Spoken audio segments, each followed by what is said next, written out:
don't hate to love. Gentlemen, what is good? Nobody in the house want to hear that. You had a valid point. I'm all smiles. I'm good. 18-game season. I think it's stupid that they're complaining about the longevity of their careers. Either you in or you out. Last 8 seconds. It's weird because I never really changed my opinion like that. This university is built on hate. This is what greatness looks like. Welcome to the Hate Watch You. The motherfucking Tampa 2, nigga. Tampa 2. What's going on, everybody? Welcome to Hate Watch You, where we love to hate, but don't hate the love. I got Dame with me. I got Devontae with me. Gentlemen, what is good? Todo bien. Up, everybody. Bienvenidos. Not tú sabes la vibra. Oh, boy. No tequila. No tequila. I couldn't even find my goddamn... Yeah. I couldn't even find it fast enough. This nigga slipped that one in there, man. I know. Let me add to that. Hola. That nigga slipped that one out. Man, you corny. All right, how's everybody doing today? How y'all fellas doing? We kind of briefed a little bit, but how's your week's been? It's Tuesday. Yeah. Almost halfway there. Yeah. Yeah. I'd say the same thing. A lot of meetings this week. Sucks. Yeah. I had a lot of trainings this week. I got a new job, so I'm doing like a bunch of trainings, which are good, but it's throwing my schedule off. Like when I was supposed to come back and work on some of the pre-production and shit, I ate, fell asleep, woke up like, damn. Like I was exhausted, but the week's been good. I actually had an issue over the weekend. I wish we could have I wish we Don't worry. I wish we could have had like a live Oh, don't you worry. I'll make sure we segue that in there. I know exactly. No, it's not even Not deep. that one? It wasn't nothing crazy. It was just I went to the movies and like we saw Mortal Kombat 2 and we were just sitting next to some niggas that I talk in the movie theaters, right? But like I'm talking and I talk to my girl, hey, This guy. but no, but you can't hear me unless you're like really tuned in. The people next to us, bro, first of all, they was in our seats. And then after they was in our seats, the movie's going on, they like, oh, yo, I was beating you like that in Mortal Kombat. And this is a grown-ass man talking to kids right next to him. I don't know if they were his kids. I don't know if they were, I don't know if they're his kids. I don't know who, like, I don't know his relation, but he was definitely older. And he was like, yo, y'all gotta shut up. Yo, we're middle of the movie. Like, he's just going crazy. So I was like, damn, like, I was about to ask you niggas, man, how do y'all handle that shit? You, Dame, because I know Devontae stomps niggas out in the movie theaters, but but that shit had me thinking. I was crying. I thought about y'all. Me? How do I handle that? Yeah. I don't be there when niggas be there. That's how I handle it. Discount Tuesdays, AMC Tuesdays, discount. I be there at the earliest matinee because I know niggas ain't gonna be We there. went at 11 o'clock in the morning. I said on a Tuesday. Niggas ain't there on a Tuesday. Huh? Niggas ain't there on a Tuesday. Nah, you're right. You're Exactly. I went to go see Sinners on like a Tuesday, and it wasn't the opening week, but it was like 2-3 weeks after the movie came out. I was like, this is the perfect time to go. I haven't seen no spoilers. Most of the niggas already seen it. I'm cool. It was all like 7 niggas in there. Oh, that's not at bad. 11:37 a.m. on a Tuesday, bro. I'm cool. Like That's not bad. it was some niggas like talking way down there, but I go to AMC. My shit's assigned to me. Shut your ass up. Like what did Uncle Jerome say to Leon on Snowfall? Fuck out of here, little nigga. Fuck out of here, Dumb little shit nigga. with you. Yeah. If I ever see somebody in my seat, that shit happened to me at a Hornets game one time. Like somebody Where like was your some yeah. And me and my girl at the time, she looked at me like, "What you gonna do?" And I had the big ass bucket of popcorn, and I had to lightly tap this father on his shoulder and embarrass him a little bit in front of his son. I ain't go too crazy, but I was like, "Hey, fuck out of here, little nigga. You got season Take your tickets? son with you, huh?" You got season tickets? I can't go to the like. God damn, nigga. He trying to start early. It's okay. It's okay. Hey guys, he doesn't like that I called him by his government name in the group chat the other day That was and said funny that as my shit. quarterback was better than his quarterback head to head. It's okay. That's why he's starting with me today, guys. That was hilarious. I'm not gonna lie. That was funny as shit. How was your weekend though, Dame? It was good, man. Like I didn't really do too much. Oh, well, I did go to a concert yesterday. So El Yeah. Mean concert. That shit was phenomenal. Yeah, Do you it was sing? good. Do you sing out loud at concerts, or you just like you nod your head and shit? Depends on what the concert is. Now, I'm also not going to a concert unless I know a good majority of the songs. So at some point, I might sing for sure, Yeah. but I'm not going on the voice with it. Absolutely not. When I'm recording, I'm quiet as fuck You because don't my sing with the microphone is good recording? as not while I'm recording because my shit loud. Like my shit picks up everything, bro. I That's did the that best shit when I time was to at the Coco sing. Jones concert. No, when I was at the Maxwell concert, I was Yeah. like, yeah, I'm not singing Fortunate. I'm scrubbing this shit from memory. Yeah, I'm cool, bro. It was great. So That's good. D, did you do That's anything over crazy. the weekend? How was your weekend? To be honest, I don't remember shit from the weekend. God This damn. this weekend kind of came and went.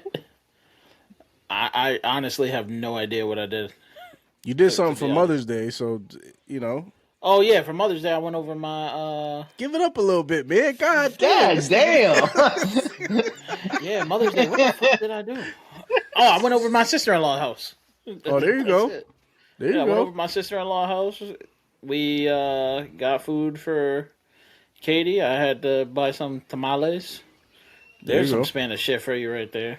Tamales. And I learned that barilla is not only goat, but that shit is like beef. Yeah, the I burrito didn't know that tacos. shit. Yeah. I thought that shit was like goat or sheep, but apparently is No, it's beef. whatever. Pause. No, it can be sheep too. Like it could over be sheep. in yeah, that's what my sister-in-law told me. Oh shit. So I did that. Oh, and to your question too about the movie thing, I don't stomp people out. We just politely tell them to shut the fuck up, or we'll handle the problem. So just so you filled in, Dame, because Trey was invited to this, right? So every year, tradition for my family is we go the night before Thanksgiving. The whole family goes to the movie theater and chooses a cartoon for the kids to watch. So we went to the Wallingford movie theater. We've always had a good experience. Never had a bad one until that was like 2-3 years ago. We were watching a Trolls movie, and this guy walks in, and he must have not known we was all together.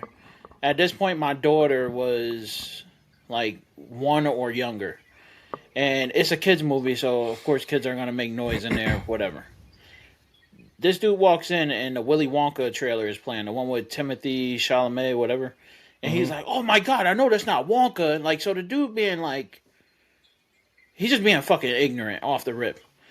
So you fast forward into the movie, my daughter makes one noise, like just and he says, "Shut that fucking baby up."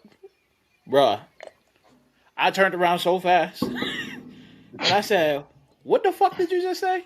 He was like, "Oh, I said shut that baby up." He was with his wife and his daughter. I said, "Motherfucker, I will fuck you up right now." I said, "I will drag your ass down the stairs." And then my dad heard it and my mom heard it. And we all sitting in the same row, and then everybody stood up. Nigga stood up like They the said- Avengers, nigga. Yeah, they said, "Yo, what's good, dog? Like what's good with you?" And his daughter started counting how many of us there was, and she said, "Dad, I don't think you're gonna win." And I said, "Your dad wasn't gonna win. Period. I will fuck your dad up." And her dad got up to go use the bathroom in the middle of the movie, so. You know, my mom being an instigator, shout out to Alicia. It was like, yo, I think I gotta go to the bathroom too. And just started waiting outside the fucking door of the movie theater to catch this dude walking back in. So then when the movie's over, his wife taps us on the shoulder because at this point we ready to, like, it was on sight.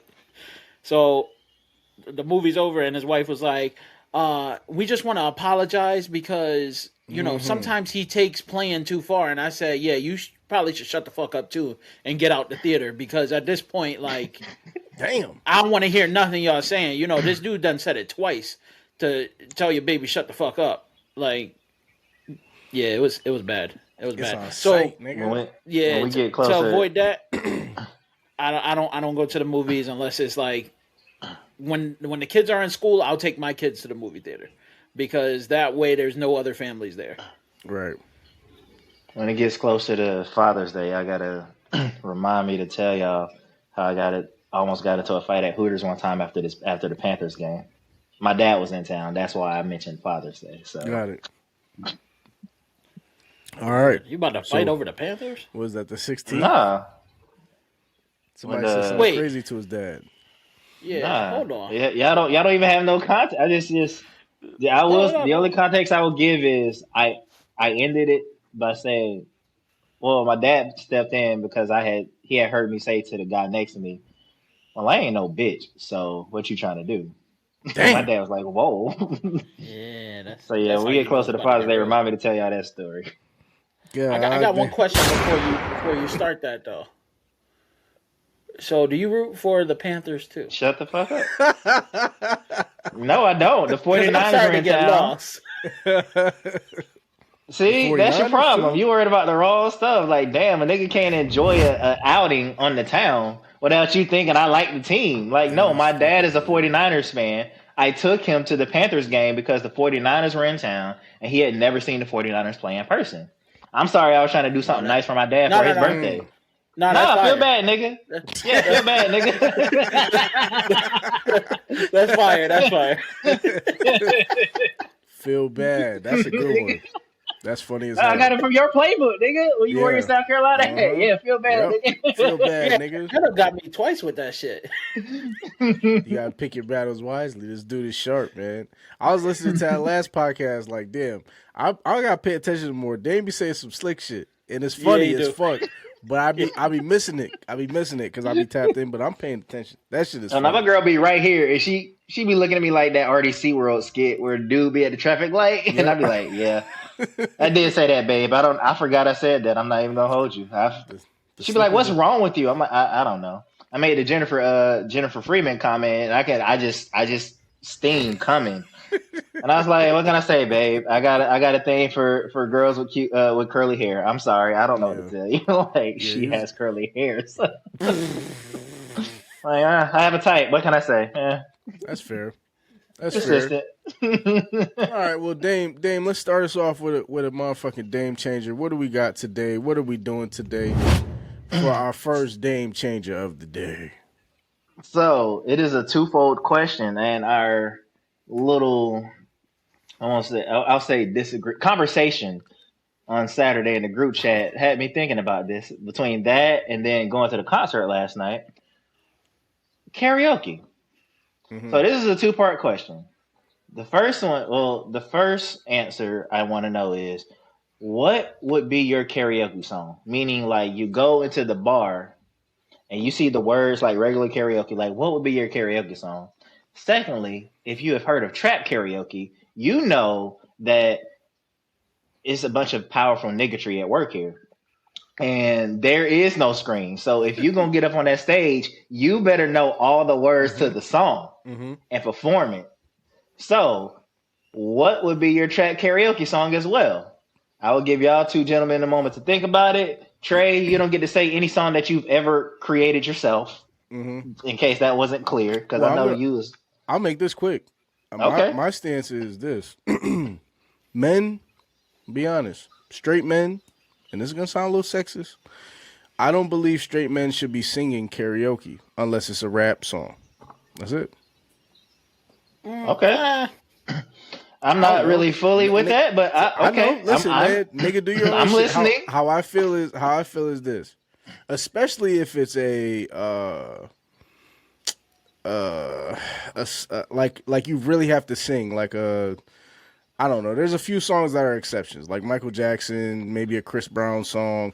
But if it's like some shit that is like Whitney Houston and you're just in the trenches with it, you should be rapping. That's how I feel. As a black man doing karaoke, you should be rapping. So if we're talking about that, for me it would be Juicy Biggie Smalls, Biggie. Juicy. Yeah, it was all a dream. And it's crazy because my sister's birthday, we went to a karaoke spot, and there was a girl doing it, and she killed it, yo. Like, not in a good way. Like, her cadence was off. Like, you know what I'm saying? Like, I'm a rapper, so it was like Sega Nintendo, Sega Genesis when I was dead. Like, she wasn't even doing it was just like reading. I don't think men should do karaoke, but that's just my thing. Unless you're a singer. But if you're not a singer, you should be rapping. And if you're not rapping, you just enjoy the ensemble that is provided for you. Trap karaoke, if I had to choose a song, because trap karaoke, to my understanding, is just trap music, right? Just trap shit, nigga shit. Yeah, mostly rap. Man. Give me March Madness. Any... Give me March Madness. What? Woo! Give me March Madness. From the tri-state area chose March Madness? I was not expecting that. I'm sorry. Give me March Madness. Yeah. Yep. Yeah, that's my shit. Okay. Woo, that's my shit. That's my shit. If I had to do karaoke, like you put a gun to my head and say, yo, you got to do karaoke. You don't got no choice. And it got to be trap. Give me Future March Madness. I'll take it. That's my shit. Damn. Dirty soda in the styrofoam. In the money. Spend it, get my mind blown. Fuck up, cool like she Halle Berry. 30 Sprite, nigga. Future Hitches, nigga, legendary. Oh, that's my shit. That's my shit right there. I ain't even want to fuck the bitch, but Molly made me fuck her even though she average. I'm like, damn, I don't want that type of Molly, but I feel you, Nevadius. Crazy on that shit. Oh my gosh, bro. That was like trap lyrical heaven right there, boy. That was different. That and about you, D? Oh, yeah. Sorry. Nah, go ahead. Go ahead. What you got? He looking up songs and shit. No, I don't really listen to no trap shit. I don't really listen to no trap shit like Billie that. Jean. Nah, no fucking Billie Jean. Why, nigga? You listen to it in the gym, nigga.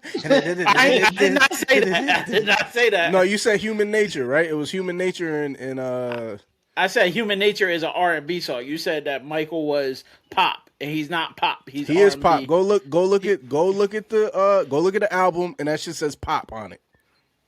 He's R&B. He's the king of pop. He's the king of pop. He's not the king of R&B. He's the king. You know who the king of R&B is? You know the king of R&B is now a felon, but he's locked up, and his doppelganger is playing basketball down in Oklahoma City. Nah, I got song that I would do during karaoke. Regular karaoke and then trap karaoke. Regular karaoke would be Back That Ass Up. Just because people be going crazy on that shit. And then every time I hear it, yo, you the 99s to the 2000s. And then you're working with some magic. And then, yo, you ever do that shit like at karaoke, and then you get all the drunk people coming up on you, and the girls start shaking their ass on you. Shit, I'm the rapper for the day. I'll take it.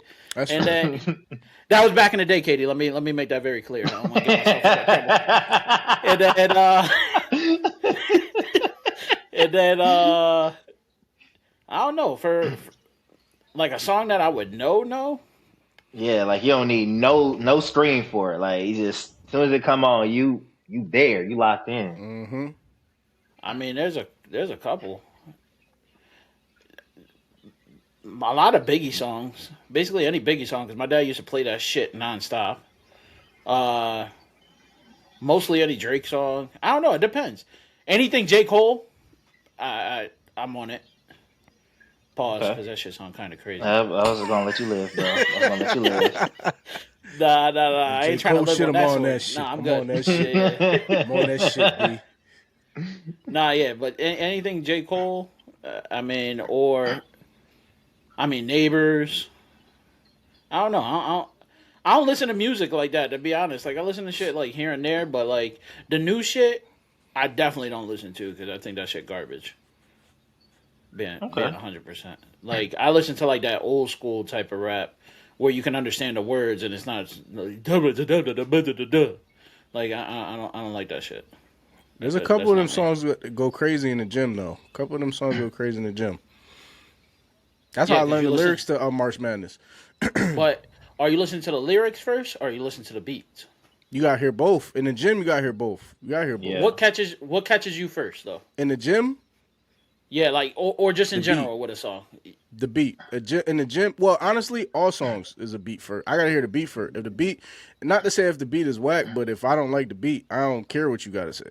As a rapper, nigga, I don't want to hear what you gotta say. I hate niggas that be lyrical miracle over some bullshit. I don't like it. It don't flow. It's like, nigga, we don't want to hear that shit. Even if you are saying some heavy shit, like, because you're making a song. If you freestyle, that's different. Different. Yeah. What about you, Dame?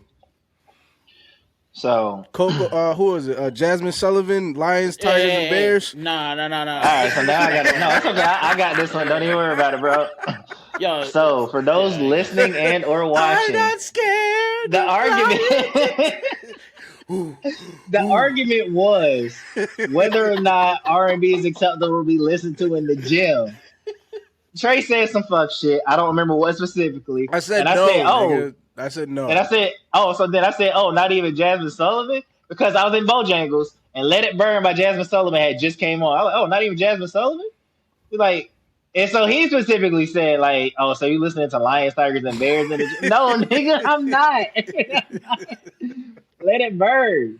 Call me crazy. I just think I found the love of my life. Nigga, if that don't, and that's said to you, like, so you don't think you found the love of your life? In the gym? No, nigga, no. So the love of your life ain't enough to motivate you to hit a PR, nigga? No. That's crazy. Because what happens when they but that's crazy. Are we talking lifting or are you talking like doing like cardio though? Because it don't matter. Whatever you're in the gym for, bro. Both. It don't even matter what you're in there for. I don't care. I told y'all I hit a PR on the deadlift by listening to Outstanding by the Gap Band. But Outstanding is not the same. That's different. Okay, cool. That's okay, different. and That's a classic, nigga. That's a classic. Classic, nigga. That's a classic, nigga. But regardless, I was on the bench press one time lifting the fuck out of Someday by El Me. I do not care, bro. Like, if it's fire, it's fire, nigga. I just got to get through this set.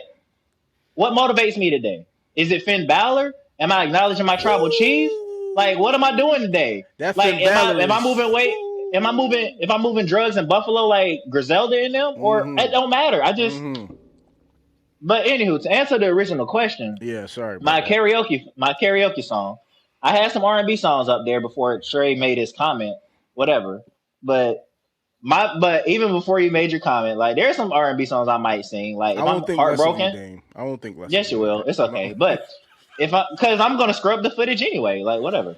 So if I'm heartbroken and I'm going through it, please understand, bro. I might be singing the fuck out of "Heartbreak Anniversary" by Giveon. I'm sorry, my nigga. Oh, that's fire though. Bitches got to hear this shit. Bitches got to hear this. But my actual lock-in answer, "Roses" by Outkast.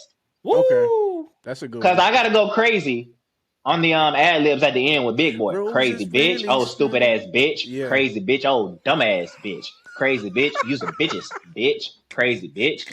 Exactly. So I gotta do both parts. Andre and Big Boy. It's okay. Like, yeah, Carolina, fuck Carolina. And I'm in the Carolinas now, nigga. Like, yeah, I don't even need no drinks. I don't need no drinks. I can do this like just vibes only, nigga. It don't matter. That's a good. Secondly, picks. For trap karaoke, my honorable mention was Freestyle by Lil Baby. Shout out my label, that's me. I'm in this bitch with TP. Like, that's a national anthem for me down here. I'm sorry, bro. Like, I pledge allegiance to it. You know what I mean? Yeah. But my better answer, where I know I'm gonna go crazy, King's Dead by J Rock featuring. Oh, Future. That's fire. That's fucking fire. That's fire. Especially when I get to the la di da di da part. Yeah. La di da di da. Slide for me now. Like, absolutely. That's a good one. Yeah, absolutely. So yeah, that's one of those you don't need. Oh, and Boys in the Hood by Easy. But yeah, you know, Boys in the Hood like that. That's your shit. I'm wearing a shirt that says "Straight Cash" on me in the straight out of Compton font. What made you think I didn't? Oh, he set this up. Two together, right. Me too, he nigga. Set this up. Surprise. Whatever, nigga. All right then, bro. If you don't know, now you know, nigga. That's fair. Damn. That's fair. I guess to your point, you've made a good point. I retract my first statement. That's all we're here for, you know. We don't have to be in there singing some heartbreak. No, I would never do that. I rap, so like me going to somewhere to sing words on the screen is like irrelevant to me. That don't even make sense. Have you sang in some of your songs though? I have sang, but it was my shit. So like I wasn't singing other people's shit. Now, if I went and I sung somebody else's song, I don't know. I think for me to do karaoke, in all seriousness, I'd have to be really, really drunk for me to do karaoke. Just because to me, it doesn't make any sense. Because it's just my perspective. I make music, so why the fuck am I here doing karaoke of other niggas' songs? But for people that don't do music or don't make music, it's a different thing. So my response is more from my own brain. Like, nigga, if you're a rapper, why would you go there and rap somebody else's shit unless it's a classic? It could be, you know what I mean? But that's my original. That's my real take. So like when we was bowling that day and we had our girls out there and I went to a jukebox and I had Poison put on. You was singing that shit. Was I? I don't know. I was trying to get him to play Nueve Yo, and the nigga didn't understand what I was saying. That pissed me off. I hate that shit, bro. I hate bad DJs, bro. You gotta feel this. The whole place was filled with Spanish people. This nigga playing country music. He had a little bit of a set. I told him to play Bad Bunny, Nueve Yo, get this whole shit jumping. He looked at me like, oh, okay. Fuck out of here. But no, Poison is dope. Poison's dope. Wait, real quick, before we go into the, actual stuff, if there is a song, like if you hear it in the function, you might as well tell people to let's just sit back down because I'm about to set this bitch off. For me, it's 2 songs. If I hear this song, just understand, get comfortable again. Whoop Rico and Suavemente. If I hear any of those two, get anybody up. Suavemente, besame, besame. Absolutely, nigga. Absolutely. Yeah, and Whoop Rico, Duality of Man. I know. Whoop Rico, but whatever. I don't know what that is. What is that? It's okay. It's a very Atlanta-ish song. Whoop Rico. 100%. Whoop Rico? Yes. Okay. Yes. I'll take your word for it. So yeah, Duality of Man. But Suavemente just Suavemente is that shit though. yeah. A banger is a banger in any language. Nigga. That should get anybody up. Any classic hip hop records for me, and by classic I mean good. I don't mean they got to be from the 90s. I'm talking like there's a lot of songs. I can't really even name them, but when I hear them in the function, it's I got to rap. Jadakiss specifically. If I'm ever in a place that plays Jadakiss and I hear the frail shit. That and All for the Love. If I hear any of them shits, I'm rapping them shits verbatim, word for word, just because I'm a fan of those records. If I hear any Kendrick in the spot, I'm going crazy, especially if it's anything Not Like Us or anything like that. But a plethora of music. It just has to be classic, cemented classic. Rick Ross, Aston Martin music. You know what I'm saying? Shit like that you would hear. I'm trying to think what else. I remember I was in a party one time and I was well aware, but they started playing the These Niggas Can't Hold Me Back. Remember that shit with Ross? I be singing that shit all the time. As soon as that shit played, people was getting stabbed in the spot. It just went from niggas was like, oh, and then you started to hear, oh shit, and then everyone had to leave because somebody was in there poking somebody up. But that type of music gets the adrenaline going. Wait, didn't he start that song off by saying, I looked in my fridge and my shit looking scarce? Yeah. And when I first heard that, I was like, yeah, should we look in the mirror as to why the fridge is scarce? I think about that all the time when I sing that shit, bro. But it's a play on words in a couple ways. The shit looking scarce because he's scared to open that fridge and know that there's nothing there. As a fellow fat, I can vouch for this shit. This is insane, crazy. Yeah. Wait, or is it because he ate a pork Garcia sausage and then somebody came to talk to him? Crazy. That video is one of the best videos I've ever seen in my life, bro. What kind of you had a pork Garcia sausage? You ate a sausage. He said you ate a sausage and then came talk to the boss. Oh my god! Oh shit, bro, that's hilarious. All right, let's get it rolling for real. Thank you for that, funny, bro. That was pretty funny. Thank you for that, brother. So let's get these 30 seconds of hate off. God damn, my bad. Oh man, hate.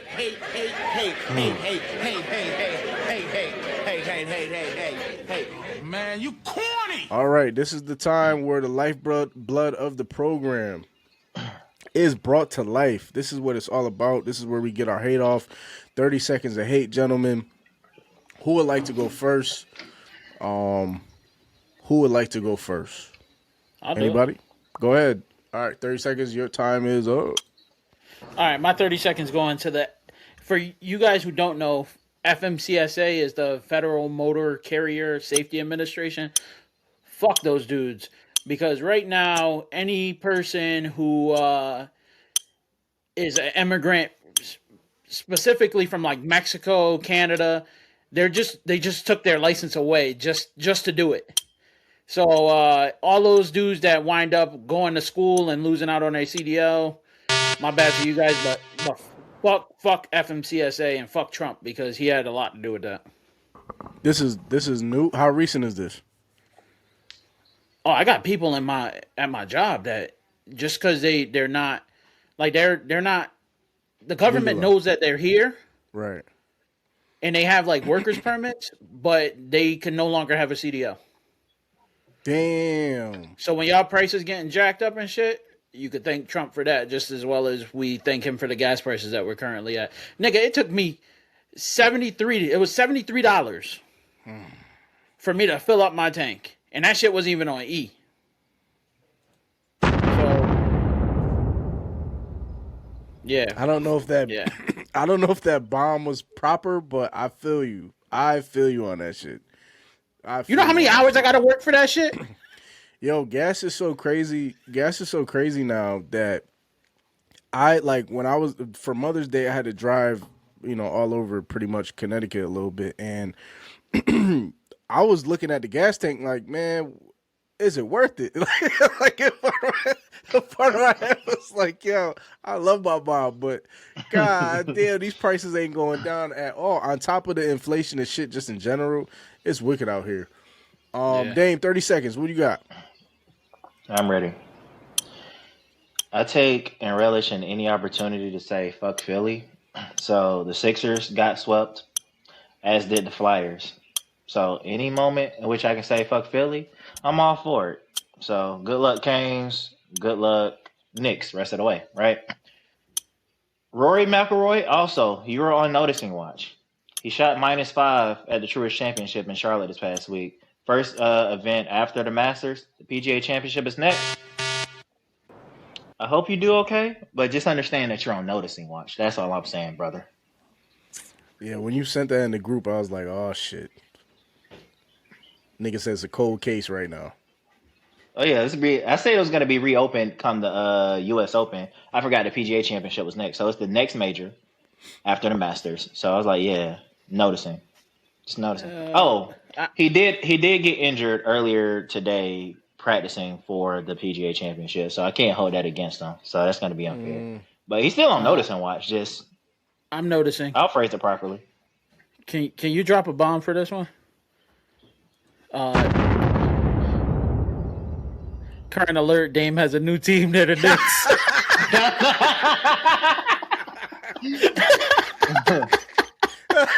My boy, like 2 episodes ago, said, fuck the Knicks, fuck the Nets, and now he's saying, yo, shout out to the Knicks. He's back at it.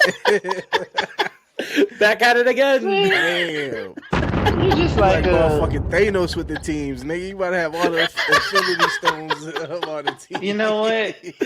I'm not gonna allow 2 people from Connecticut who root for one, the Cowboys and the Warriors, and then also the Chargers to shame me. I'm not just gonna allow some niggas from the least important state in New England to shame me. Whoa. It's not even a top 5 state in New England.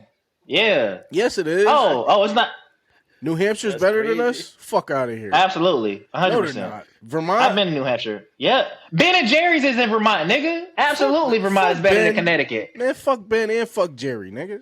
No, they on the right side of the culture. So I'm not gonna allow you to. That's true. I'm not gonna allow you to slander Benjamin and Jerome. Man, fuck Ben. This dude's saying he not gonna allow slander from a person that's a Chargers fan or a Cowboys and Warriors fan, but we can't tell who you a fan of. That's a damn lie. Team in a Is it you know what's crazy? Is it one mic? We don't know. Davis crazy? You know what's crazy? I never, went on camera and said, fuck my team, and threw a helmet away on camera. That's true. Every time I face slander from my own team, I never turn my camera off. Mm. Can you say that? Ooh. Oh, that was a ploy though. That was for the camera. No, I don't care. It don't matter. It's still there. It's I don't still know. there. Dudes. I said It don't matter. Episode. It's still I don't fucking care. charges. Objectively, like I don't care. Like I'm gonna wait till the season starts for me to start hating my team. But yeah, you got some valid points. How could one from Connecticut be a fan of Golden State and Dallas and New York? I get it, but guess and what? the fucking Chargers, bro. Like you didn't even say the Rams, nigga. You said the Chargers, bro. You got that fucking flag up there. That shit look like a Blue Lives Matter flag. Well, You talk about whether or not I care about my Georgia teams. Fuck you. Like how about that? That shit do look like a Blue Lives Matter. That's why I had to adjust the camera after the first episode. I was Exactly. this shit ain't looking too hot. That shit I heard is my funny team. as I heard fuck. my team always, nigga. That's literally a fucking Falcons bag right here. They disappoint me, but damn, I ain't turning my back on them. Oh, I ain't turned my back on them. I just hate them. You turned your periodically. camera off. That's all. You just turned your camera off. You right. We hate watch differently from in Connecticut because Yeah, we have the yeah, we ability to disconnect. It's okay. You just mad because the Connecticut Sun is no longer there. I know. I mean, No, they here right now. For now. If we're being honest about the Connecticut Sun for a quick second, and then I'll do my 30 seconds. But if we're being honest, because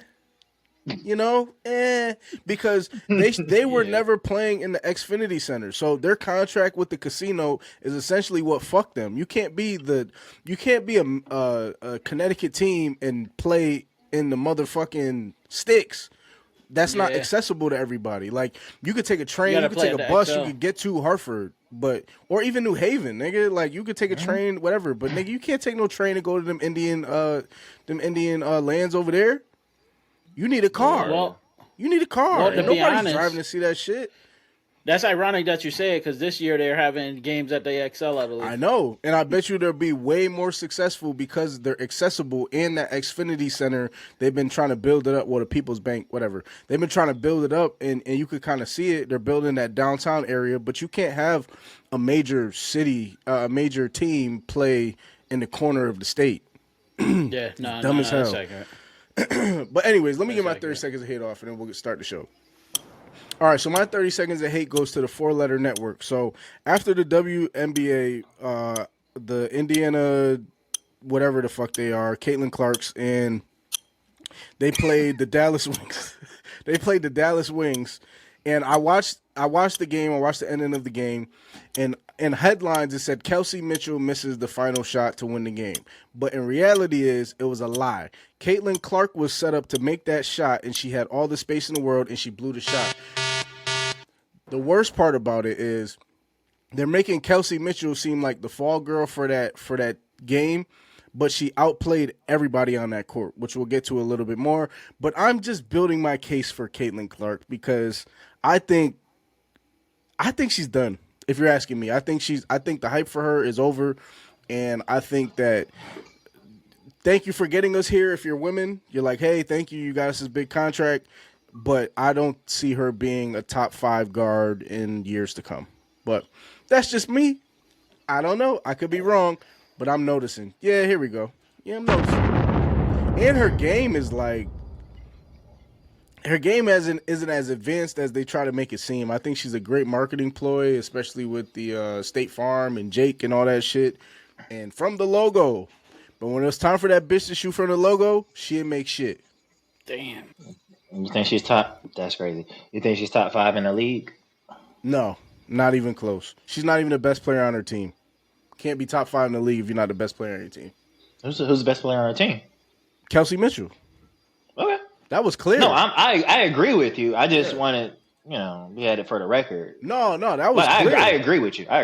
Yeah. That was clear. Like watching that game, she gets buckets and she could shoot. Caitlin's a one-trick pony. If she can't get open to shoot a 3, then it's like she's a great passer. I could give her that. She's a great passer, but she turns the ball over too damn much too. So we'll get to that. But let me give y'all I got a couple what the tucks.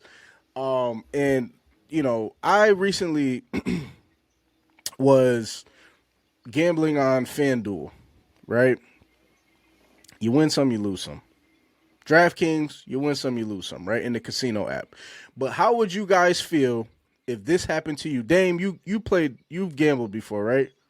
Not as much as y'all, but yeah. Nigga, I asked you the first question, not the second one. God damn. No, y'all been taking shots at me this past 2 episodes. Fuck the both of y'all. God and I told y'all how I'm pulling up today. God I told y'all I'm pulling up. This nigga was ready to Hey, kill us. it's all for love. That's all I can say. It's like, damn, do you or don't? All right, so I'm sure you could probably relate to this in some sentiment, but I would like to know how you would feel if this happened to you. Let me turn this down, and I'll give you guys my reactions after you guys go. But all right, so for the viewer, just to kind of give you guys a quick, just to give you guys a quick synopsis of what's going on in the image.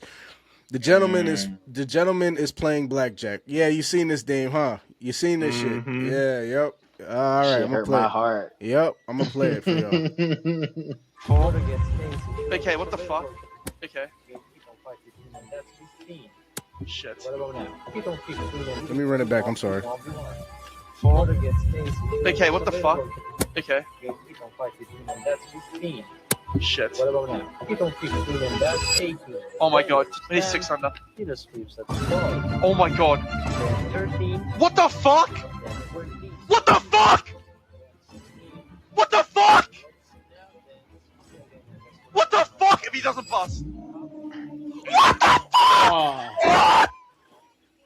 Hey yo, how would y'all feel if you were playing blackjack and that shit happened? I will be on somebody's front page. I will be the A Block story. I promise you. We don't need details at 11. Details now, nigga. Yo. Absolutely. I kid you not. I was in Vegas one time, and I was at the craps machine, and I was on a hot streak. It was like 5 of us. Like that. Like the machine was just hot, bro, and everybody was up. I shit you not. That shit said plus 250, and I was like, hell yeah! I got one more roll in me. And the casino's like, no, you don't. Battery died. What? Yeah. The It's one of the battery machines. died? Yeah, from one of the machines. I was like, Hell no. niggas like, oh, nah. And then, of course, knowing Vegas, they're like, sorry about it. You can't. Hell That's no. why he don't like Yeah. gambling. It makes sense now. Yeah, he's scarred. It's no, not necessarily. Just that probably you shouldn't do it because you keep saying you win some, you lose some. I keep hearing a lot of losing some. Yeah. It's the thrill. It's the thrill. Like, maybe you should stop gambling. How about that?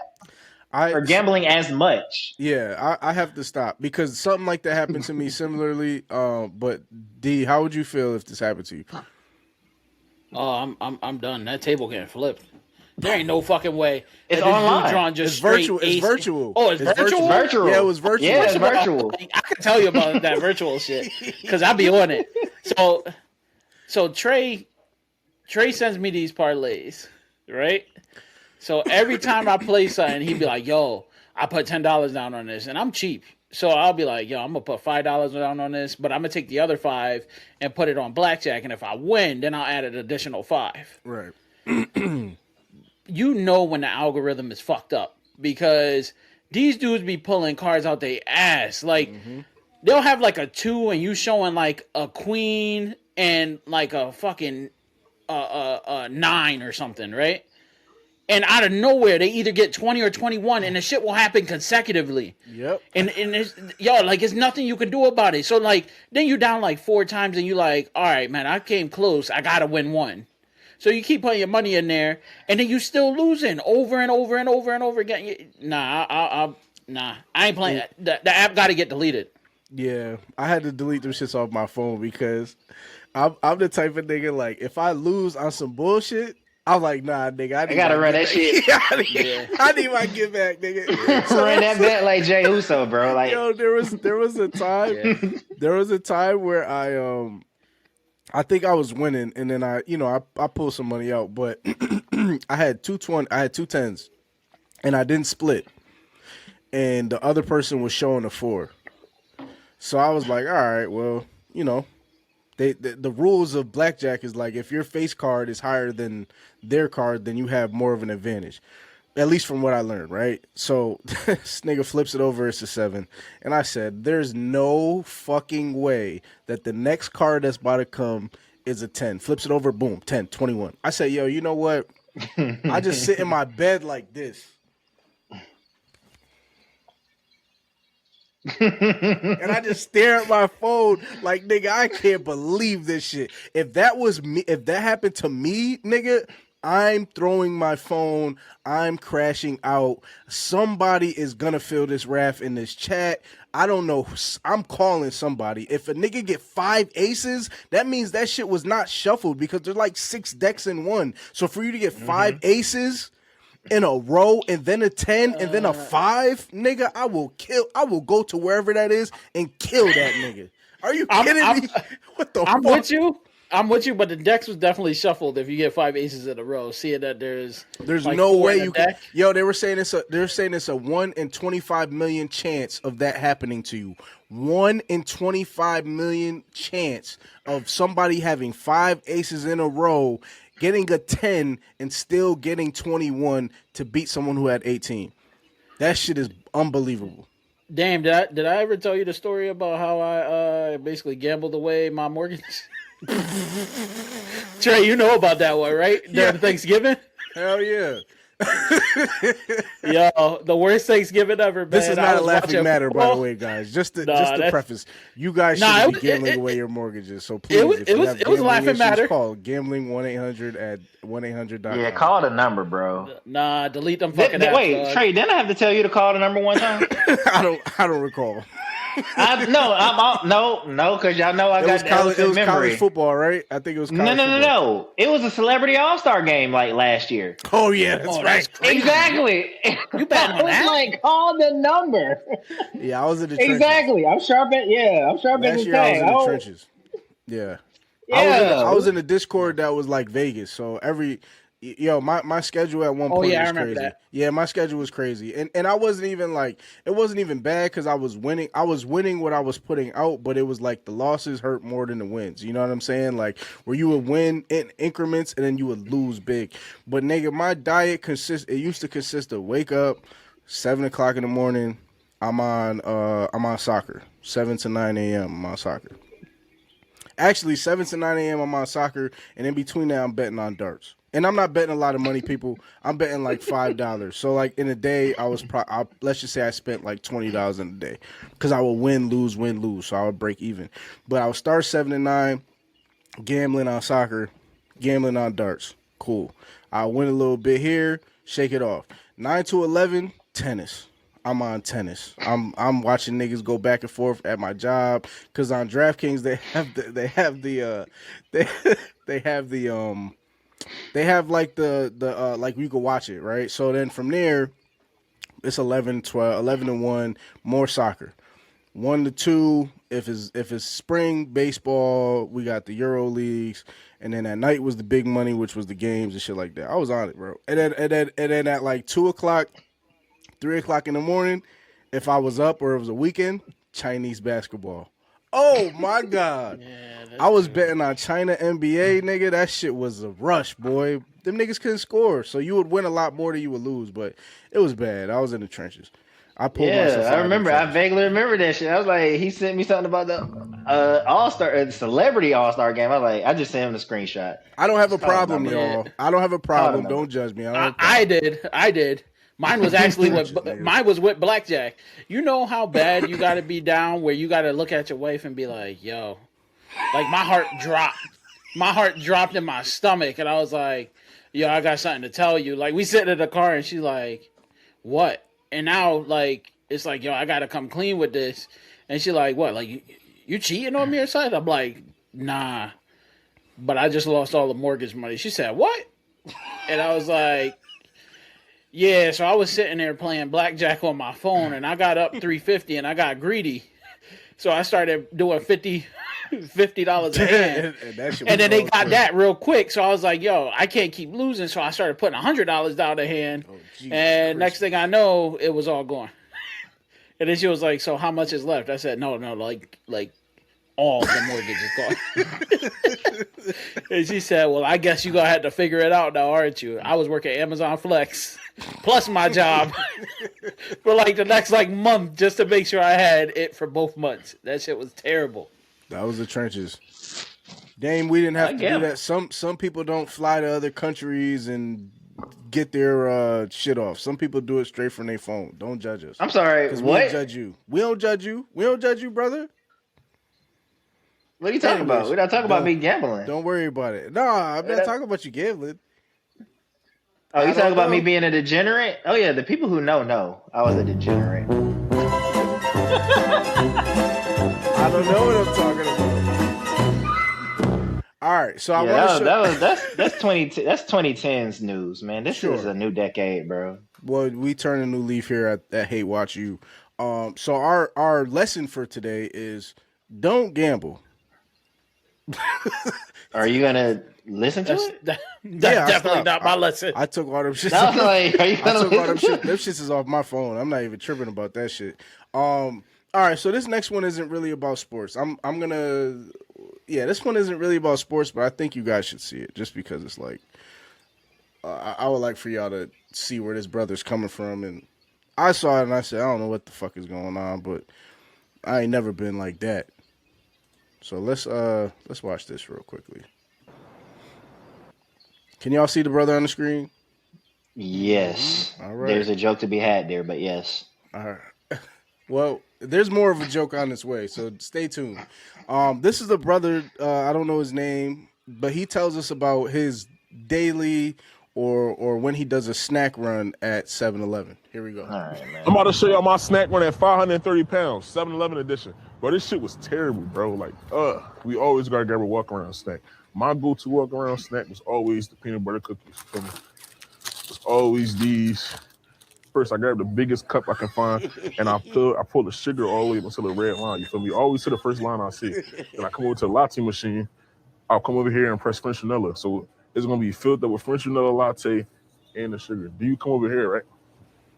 I'll normally grab a muffin and, 2 for 2 donuts. Hold on. So I want to preface this for everybody that's watching and the people that are listening. This is one snack run. This isn't like a whole snack run. This is one snack run, all right? So I'm sorry, I'm crying real tears. I didn't hear anything after that nigga said the walk around snack. I'm sorry. You need a snack to walk around. It's crazy. Yo, it gets Oh my crazy. God, it gets crazy. bro. The walk around snack was oatmeal cookie. That's what I'm saying. And he doesn't walk. Oh my God. I'm sorry, I didn't hear anything after that, bro. Shit. All right, you gotta tune in. Here we go. Look. I'm listening now, but I was like, that's crazy, bro. So he ate that snack already? No. So he prefaces by saying he didn't eat any of the stuff, but he's showing you his run. Like, all right, when he makes a run. No, you're not understanding what I'm saying. Is this like just for the video? He's not eating it. Is he bringing up just a wrapper when he's going to check out, or is this? No, this is the snack run. Like if you was gonna go to the store and you was gonna grab some snacks to go, like this is his snack run. Like what he does when it's time to grab snacks, maybe like we all grab snacks to hit the road, right? You might I go get to that. your Wawa. That's what he's doing. He's not eating any of the food here though. Like he's not doing any of it here. That's the only thing I'll give this brother credit for. Yeah, that's what I'm trying to say though. What the hell is a walk around snack? That's what I'm laughing. Like you walking around the store? I think he means like go ahead, Dave. I think he would he's not doing it now, but like when he was doing it, he was actually eating the snack so he could walk around. If I understand that correctly. Yeah. Yeah. Like he's eating the snack in the store. Yeah, so like going to the front of Costco and trying the samples as you walk around the store, bro. Like that's how I interpreted that. That's why I was laughing so hard. No, you're right. So he starts his snack run off with an oatmeal cookie. Here we go. I pull the sugar all the way until the red line. You feel me? Always to the first line I see. Then I come over to the latte machine. I'll come over here and press French vanilla. So it's gonna be filled up with French vanilla latte and the sugar. Do you come over here, right? I'll normally grab a muffin and 2 for 2 donut. So it's a 3-piece. So you had your muffin, had your latte, and you had your 2 donuts. Or chicken roll, you got 2 chicken rollers, right? Yo. It's always the chilies first, then the cheese. God damn, yo. But a little bit of everything on there, right? All right, so this is the main course. I normally have 2 of these, and I used to have like an extra one on the side because remember it was 4 for $5. So I used to make one on it. It usually be one on this side, one on this side with 2 chicken joints in it, and I had the hot dog. Whatever looked dry, I used to ask for discounts on it. Sometimes they gave it to me. Sometimes they gave it to me. Sometimes they didn't. You feel me? Well, I used to grab one of every flavor. You feel me? And I used to just pound down on it. This salted caramel was my favorite, bro. Salted caramel. I used to grab this every day, bro. Candy wise, look, this is why you love 7-Eleven. Yeah, I'm not gonna. I'm sorry, bro. I can't. Nah, you gotta finish this shit out. Let me hear the rest of this. Let me hear the rest of this. Here we go. Okay, man. I used to grab 2 of these, but you grab 2 of everything when you went 7-Eleven. They always got a deal. I used to grab 2 for $2.50, the watermelon juices, or I grab 4 of them. This my favorite flavor. There used to be another flavor, like an orange joint, like a mango tropical joint. I used to grab 2 watermelons and 2 mangoes. You feel me? So y'all don't think I'm sitting here eating this shit? We out, y'all. Damn. So that's why I was saying he didn't eat it. Gentlemen, what are your thoughts on our Hefty Brothers snack run at 7-Eleven? How do you gentlemen feel about that? Okay, so I'll take this one first. So I'm pretty consistent in the places that I go to eat or whatever. So I'd be watching. So I know when the prices go up. When the price of the brick goes up, I know. Even if it's by a nickel, right? If I go to Cookout, I get my tray with a burger, French fries, and hush puppies with a large sweet tea. When I first moved here to this place now, 3 years ago, that shit was like $8.54. Now, when I was in college, that shit was like $6, but whatever. But when I moved here like 3 years ago, $8.54. When I renewed my lease, that shit was $9.19. I went to that bitch 2 days ago. That shit's at $9.24. The price of the brick is still going up. Yeah, that's crazy. I'm gonna still be there, but that's ridiculous, right? Waffle House, I be there like every other week, bro. It's okay. Like Waffle House is home to me. All-Star Special at in my block, in my hood, that shit been $12 even. Yeah. And on the menu it says with tax included, that shit $12 even. The last 2 years. Me and my girl went to Waffle House after the El Mean concert last night, because you know when your girl tell you that she hungry, you got 30 minutes before everybody dies, right? Yeah, so you gotta absolutely, yeah, 100%. So we pulled up. First thing I saw, they had new menus. First thing I said, the price of the brick must have gone up on that All-Star Special. That bitch went up to $12.25. I was heated. I'm not gonna let that ruin the night because it was a phenomenal night that we had. Nigga, 25 cents, nigga. You said $12.25? Yeah, nigga. Yo, that's crazy, bro. You might be I'm worse heated, than this bro. nigga. No, but I say all that to say that is the most fat thing I've done. You know what I'm saying? Like I'm pocket watching. Like my Cookout order went up 5 cents. My Waffle House order the All-Star Special went up 25 cents. And I only know that because they changed the menu. But I at least wait till niggas bring me the food before I start eating. I'm not going to the fucking Exxon talking about let me get some trail mix to start. Nigga, what? Nigga, I'm at the front of the store talking about something like, some I start off with some Lay's, nigga, bet you can't eat just one. That's your problem. Because you took that seriously. You can't eat just one. That's probably why you're in the position that you're in. I'm going to stop before I get worse and more hateful. So I'm going to let the representative, he said it himself, a fellow fat. Yep. He said it. A fellow fat. How do you feel about that? I represent for my community, but I am not co-signing on that shit. I did. That was some other shit. That's diabetes waiting to happen. This dude said, I filled the cup up to the red line with sugar. This ain't you feel me? God. No, I don't feel you, bro. How do he feels his own feet and shit? God exactly, damn. Bro. I said, this shit is crazy. This dude followed it up with, he said, I get the 3-piece. Like it was another 3-piece. Now he talking about fucking bread, yo. I'm like, yo, this shit is crazy. Yo, Felt all like he some wings or some shit. yeah, yo, that shit is fucking diabolical. This dude then followed it up with what? First of all, is this one day? Like, is this what he gets in Yes. one day? Yes, in That's one what he said. in one run, bro. His one Bro, snack like, run.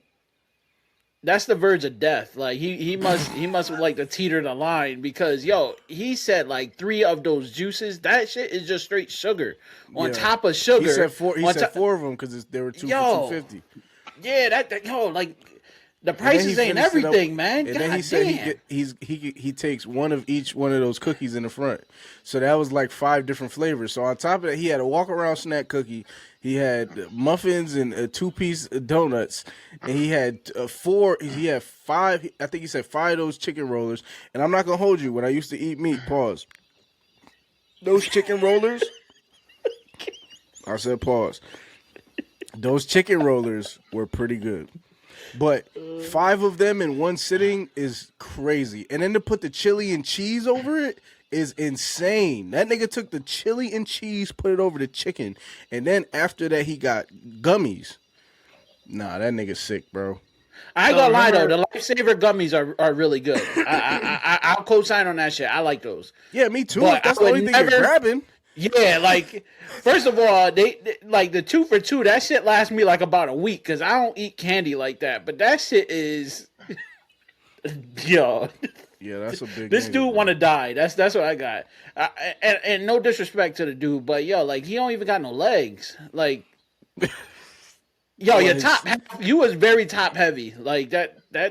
He looked was like he stuffed up 530 pounds, bro. 530. 530. Yeah, he was 530 pounds. That's what he said. Damn, man. And I can see how he got to 530. I'm not gonna hold you.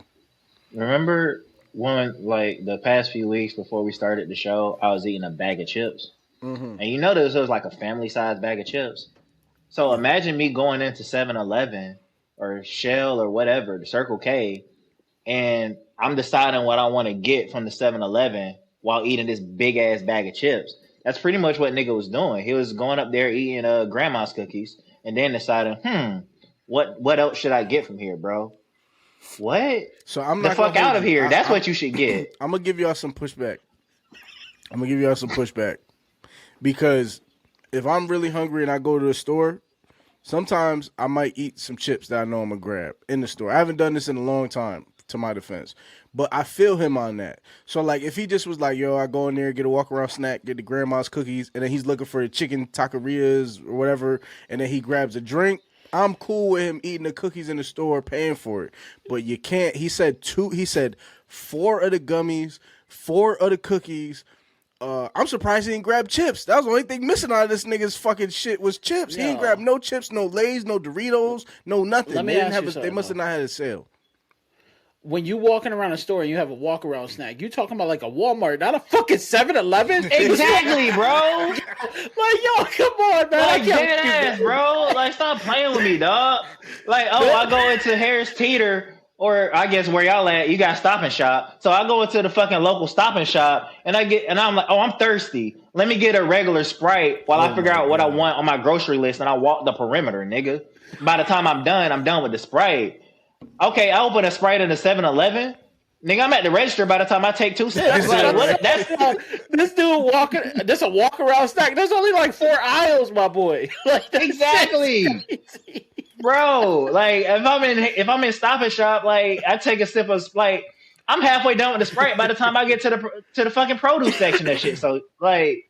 I will say this though. I will say this, and then you can end on this note. Yeah, close this up. A lot of people that are big, and they eat like crazy like that is because when they was kids, they didn't have that like their parents couldn't get them that shit. So then they like overeat to like kind of fill that childhood void, I guess. I mean, that should sound crazy, but that's accurate. No, that's a traumatic. That's a traumatic. But that's a little too much, man. Like you wasn't deprived that much.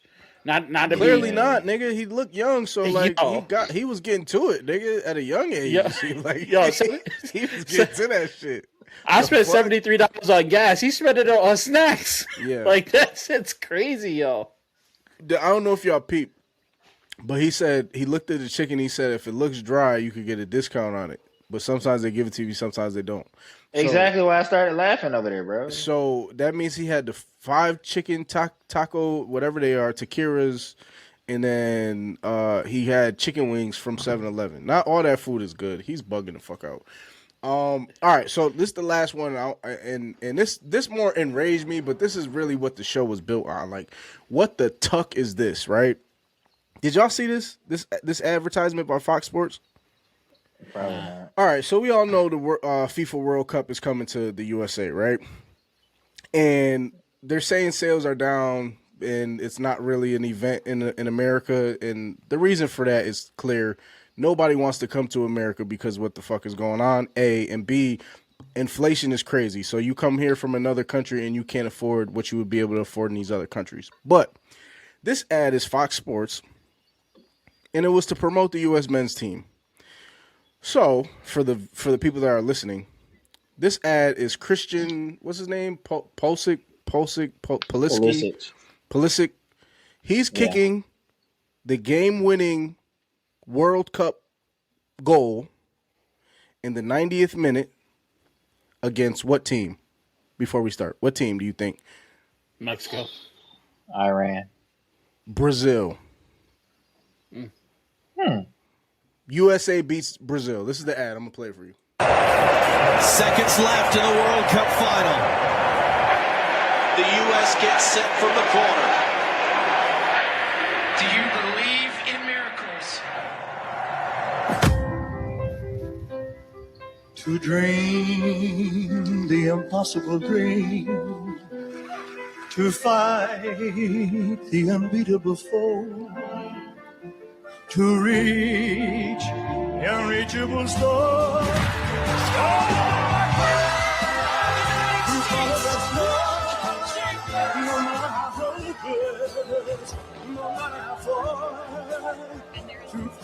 All right, guys, we don't have to see anymore. I'm going to be honest with y'all. This is the first time I've seen the actual ad. What are y'all reactions, bro? I'm going to tell y'all mine last, but what are y'all's? USA is not beating Brazil. That's number one. That's number one. All they do is play soccer and shit over there. That's number one. Secondly, I'm not even understanding the entire commercial. Like I don't get what is this for. The commercial. I know the World Cup is coming here. This is to promote support of the U.S. men's team, and I don't know if you heard they kept saying a dream come true, like dream shit. They kept saying like basically like this is a dream, this is a dream. So it's like in an ideal sports world for the U.S. men's soccer team, they would be beating Brazil in the 90th hour in the World Cup final. That's what this ad is basically about. Yeah, Dame, you can go. I mean, I ain't got shit for this one. I yield my time to the other gentleman from Connecticut because I got nothing. What? You said it all, so I don't even know what. What? I'm gonna be honest with you. I don't know. I just don't know the last time the U.S. has actually been to the World Cup. That's one. But for those that knows the World Cup finals, I'm sorry, I'm saying the World Cup finals. World Cup finals. That's that was for the finals. Yes, that was like to win the World championship, gold medal game. Yeah, that's why I was like, I have nothing for them, bro. It's not happening, bro. So I get Fox is like super like right winged or whatever, but like, come on, bro, let's make sense of this. And then on top of that, right? So normally y'all know soccer a little bit, right? Mm-hmm. Y'all know cross kicks or when you're kicking out of the corner. Mm-hmm. Normally to score, you need someone to touch it, head it in, kick it in. This nigga made the goal from the corner. That's why I was like, what the fuck kind of this is the problem with our country, bro, is that we so and like I don't even know how people could buy this shit, but people were apparently loving it. I just didn't fucking understand it. I figured I'd just play it for y'all just to see how much bull these niggas gonna lose in the first round anyways. Like, hold on. It's just to make if they make it. Hold on. What did you say? They make it. You don't know how people buy into this? I don't know they just loving it? No, I know people are loving it, but I'm saying I don't know how people buy into it. Like I don't get it. Let me segue you for a second. Can you look up something for me? And did you guys know that they had Ronald McDonald singing yeah. at a Oh fucking my god, bro! I think it was at the Charlotte Knights game. I saw bruh. I think it was at the Charlotte Knights game. That's hilarious too. I saw that. And shit. secondly, let's this is to hype up America. This is the same thing as the fucking baseball classic. No swag. No swag at all. These What niggas got is no this? swag, no juice. These niggas are just corny. I'm gonna be honest with y'all. I did not understand what this shit was, and like them showing like other countries being excited for the USA to win just didn't make sense because it looked like they were in Mexico, which is like Yes. That's, well, here's the other part of it. like what the fuck? Everything is strategic with like Fox. Please don't tell me we're about to go to war with Brazil too now. Because hell no. this is the shit that goes on. Like it's always like, you know how like in Disney movies they drop like little what the hell do they Gems? call them? Yeah, Easter eggs. like Easter eggs. Yeah, like is this one of them? Hell no. We ain't going Is no this one of fucking them? war. Because you These know niggas just it delusional. gotta be one. It gotta be one because everybody around here, who the fuck roots for Team USA in soccer? Even when I went to, I was just at the Clinton outlets, right? So there's Nike, there's Adidas there. I ain't see one fucking USA jersey on those racks. It was all Mexico, Argentina, Spain. Like, even people from here ain't rooting for teams here because they know they gonna lose. That's essentially like, and I could take shots for this shit, but that's like rooting for Connecticut Sun right now. You know that they built to lose. Ain't nobody buying no tickets to that shit. Mohican just giving them away. Yeah, I don't understand that shit.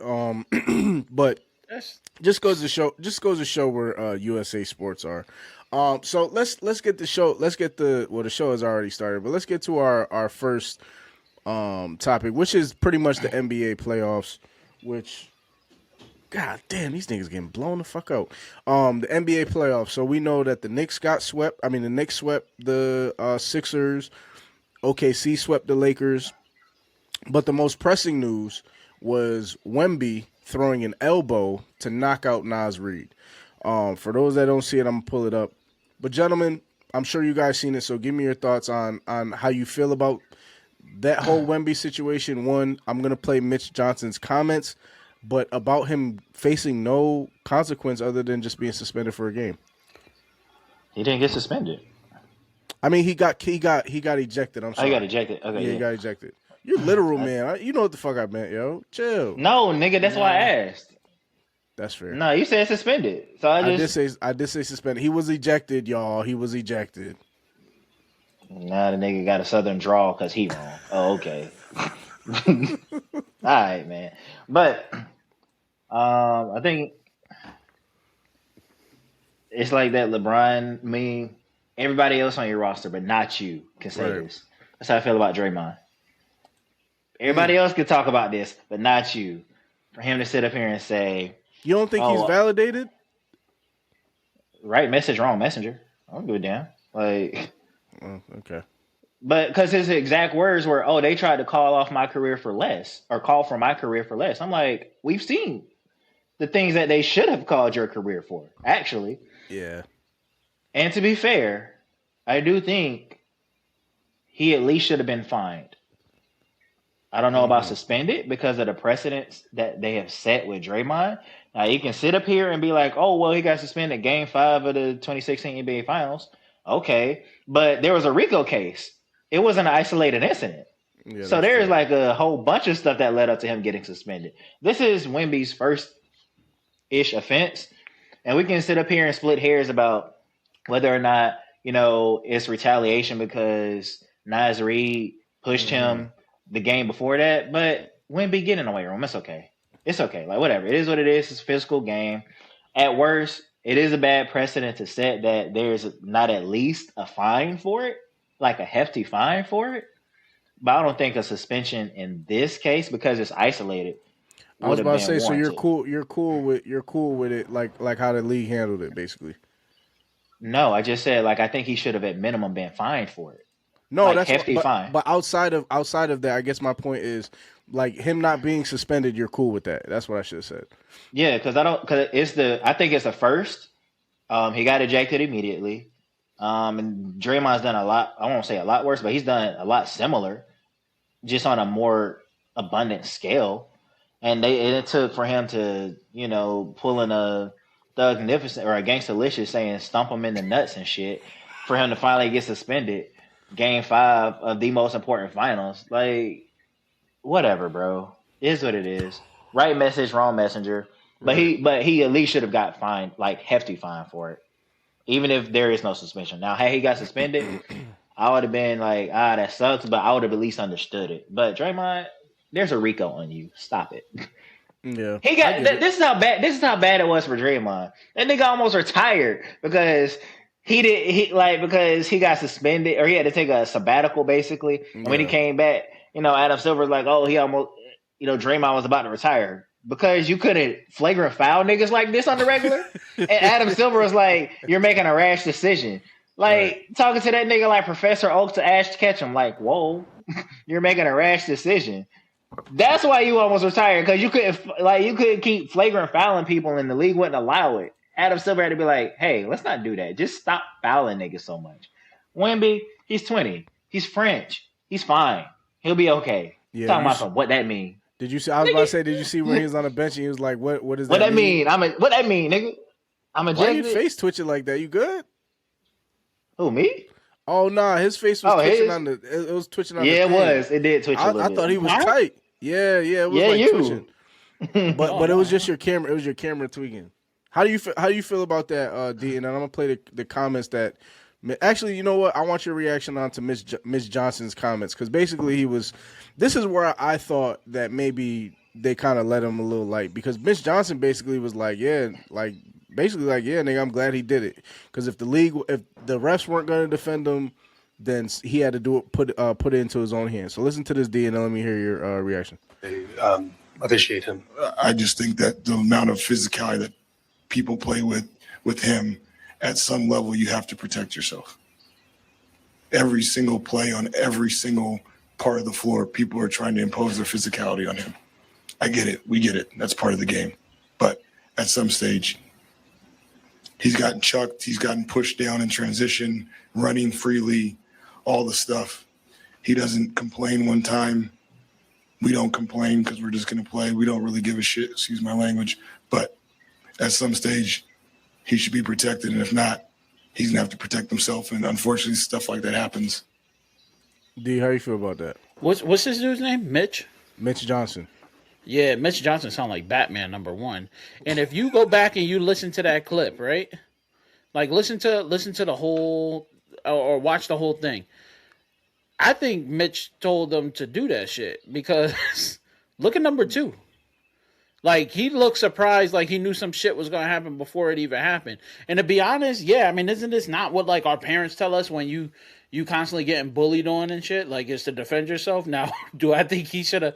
That was a wind-up elbow. Like, that... Yeah, that was that shit brutal, looked crazy. Bro. Yeah, I mean, that looked crazy. He should have definitely got fined, but to say he going to get suspended, I mean, you know that shit wasn't happening. Remember last week I said he the face of the league. I mean, it's him, it's SGA... It's Luka when Luka's healthy, so they're not gonna. They're in a playoff series. They're not gonna do that, because the matchup that they want is really Spurs versus OKC. Anyways. Yeah, I mean, ain't nobody gonna take OKC out. I just think that Draymond made a good point. He was basically saying, so if anybody on the Timberwolves did like a retaliatory act, then should they receive the same shit? Like, basically, like if somebody happened to do the same shit, and would they get the same leniency of not being suspended for a game? Like, it was a good point. It was just like yeah, I get that that's Wemby. I understand that we want to see Wemby play, but that was very, very like direct. Counterpoint. Like, All right, counterpoint.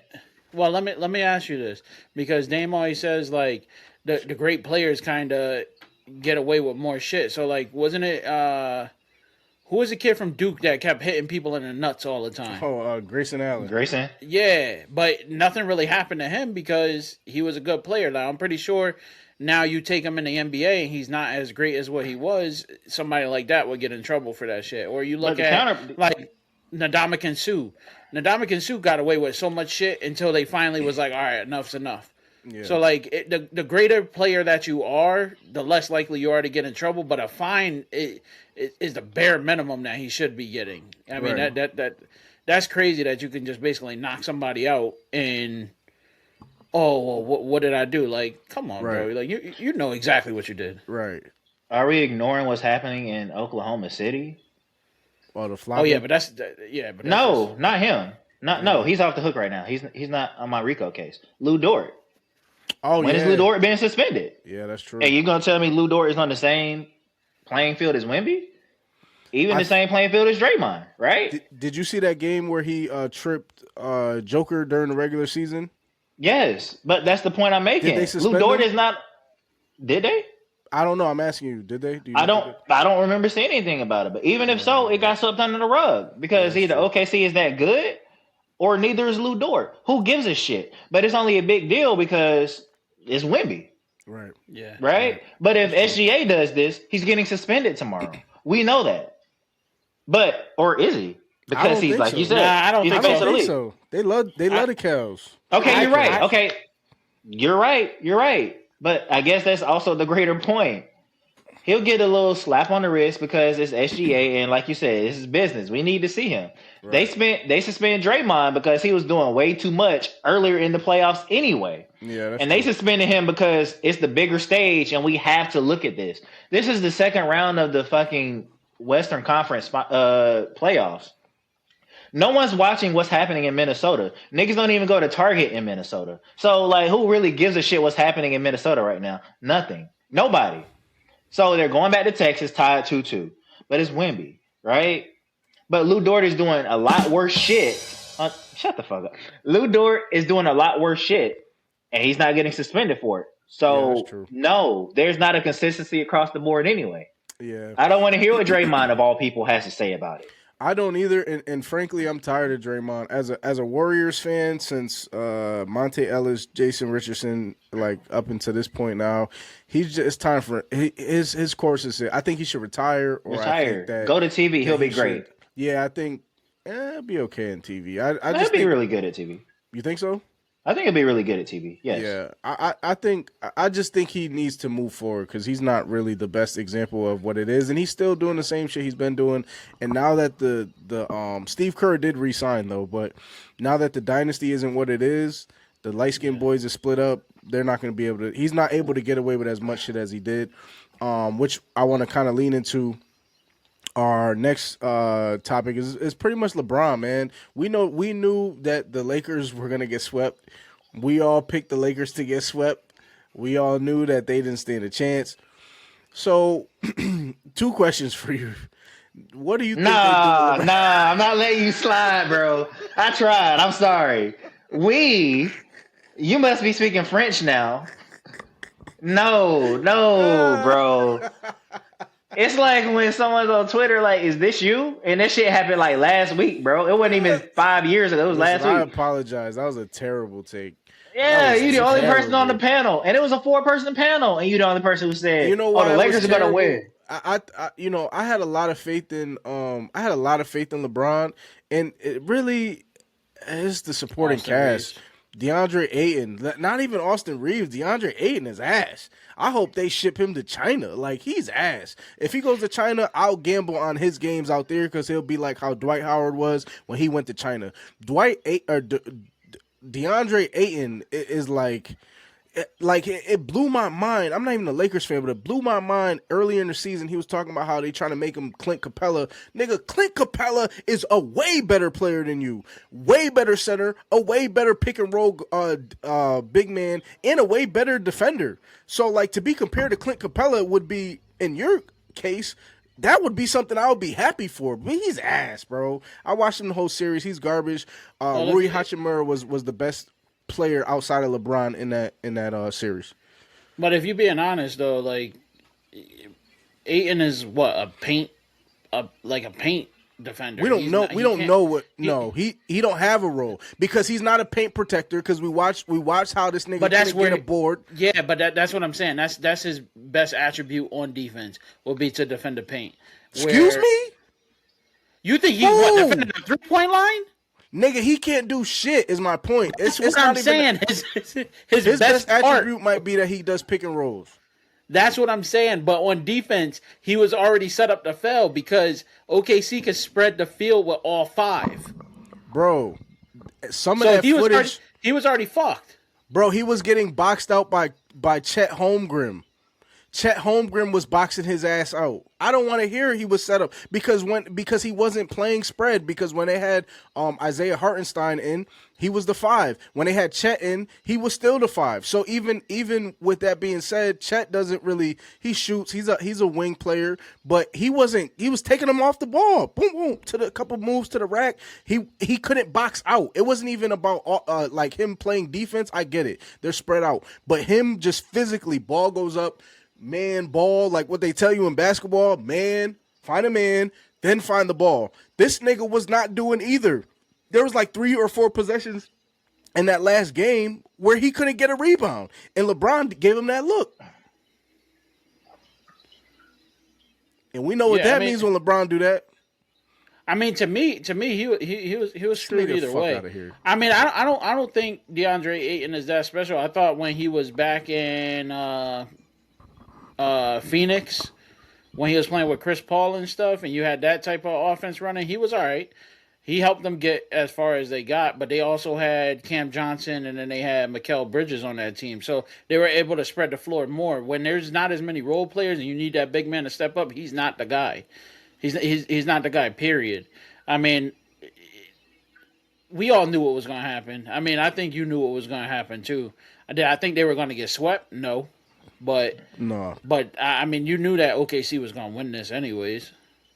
So where does LeBron go from here? Does he retire? Does he play another year? What do you guys think he does? Cleveland. Yeah, that's what I heard too. I heard the same thing. I don't think so. I think he's staying in LA, bro. I think he's gonna stay one more year, then he's gonna retire. That's what I think. Because why would he move his family? He's gonna move his family. He would have to move his family all the way back to Cleveland, or he just don't like his family that much to move to Cleveland. Like, no one purposely moves to Cleveland. Yeah, I hear you, but when people got ties to home, like where they was born and raised, it's like you have a little bit more sentimental value there. I get it, even if it is Cleveland. Mm. That's like his Valdosta State. You trying to be funny because you mad that you picked the Lakers of all people to fucking win the series. Yeah, you trying to take the heat off yourself. It's okay. No. I take full accountability. I take full accountability. I'm not tripping. I told y'all I would be. I at least gave y'all a warning. I'm shooting. I take full accountability for that dumbass. Is it Valdosta State or is it just Valdosta High School? There's both. Valdosta. There's a high school, and then Valdosta State, the college. That nigga C-Max corrected me when I said Magics, just like how you did Valdosta. Y'all niggas don't play about y'all teams, nigga. Jesus. Yeah, should you not? I mean, yeah, you're right. You got a valid point. You got a valid point there, sir. I'm not arguing with you. Did y'all watch any WNBA? Yeah. Over the weekend? What are your thoughts of the first week of the WNBA? The kind of surprised that the Aces, put up that dud on the opening night, but it's ring night, and then I was like, why didn't the Mercury have this much fight when they were in the finals? Yeah. And I get it, different rosters and stuff like that, so whatever. And then, they came back the next day, the Aces did, and put a whooping on the Sparks. So it's the Aces, they'll be fine. I ain't worried about them. Olivia Miles had a nice little, nice little, she's hard, putting somebody bro. on skates. Yo, my God! And then the what was it? The Dream. They had I didn't see their second game, but I did see the first game. I was like, okay, the Dream had a nice little ending to open the game. The Dream was hooping, yo. They was hooping. I was like, hold on, they doing this to the Lynx.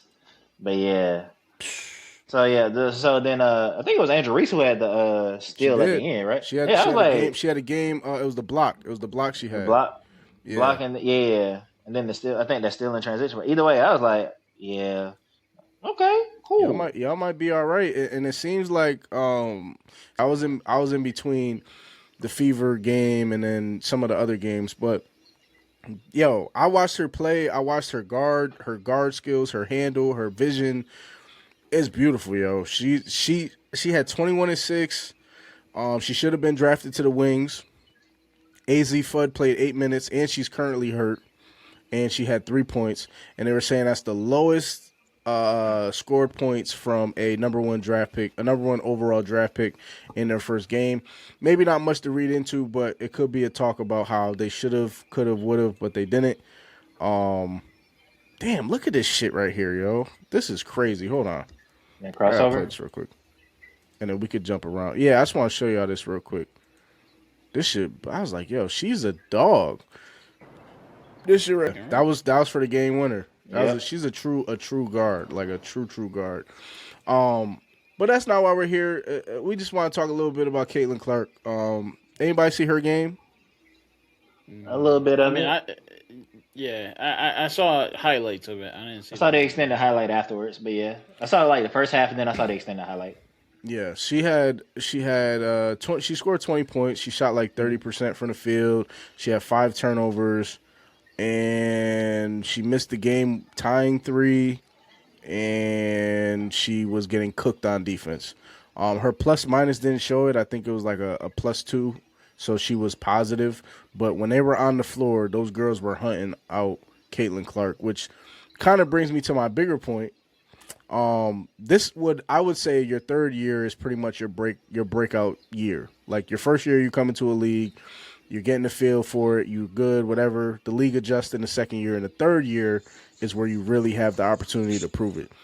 So with that being said, because these places ain't gonna say it, but do y'all think that Caitlin Clark is going to overachieve this season? And by that I mean her numbers are going to look good. They're going to make the playoffs, which they did last year, but they can make a deep run. Or do you feel like her time is up as far as being the best player in the league, not the face of the league? I'm sorry. At what point was she the best player in the league?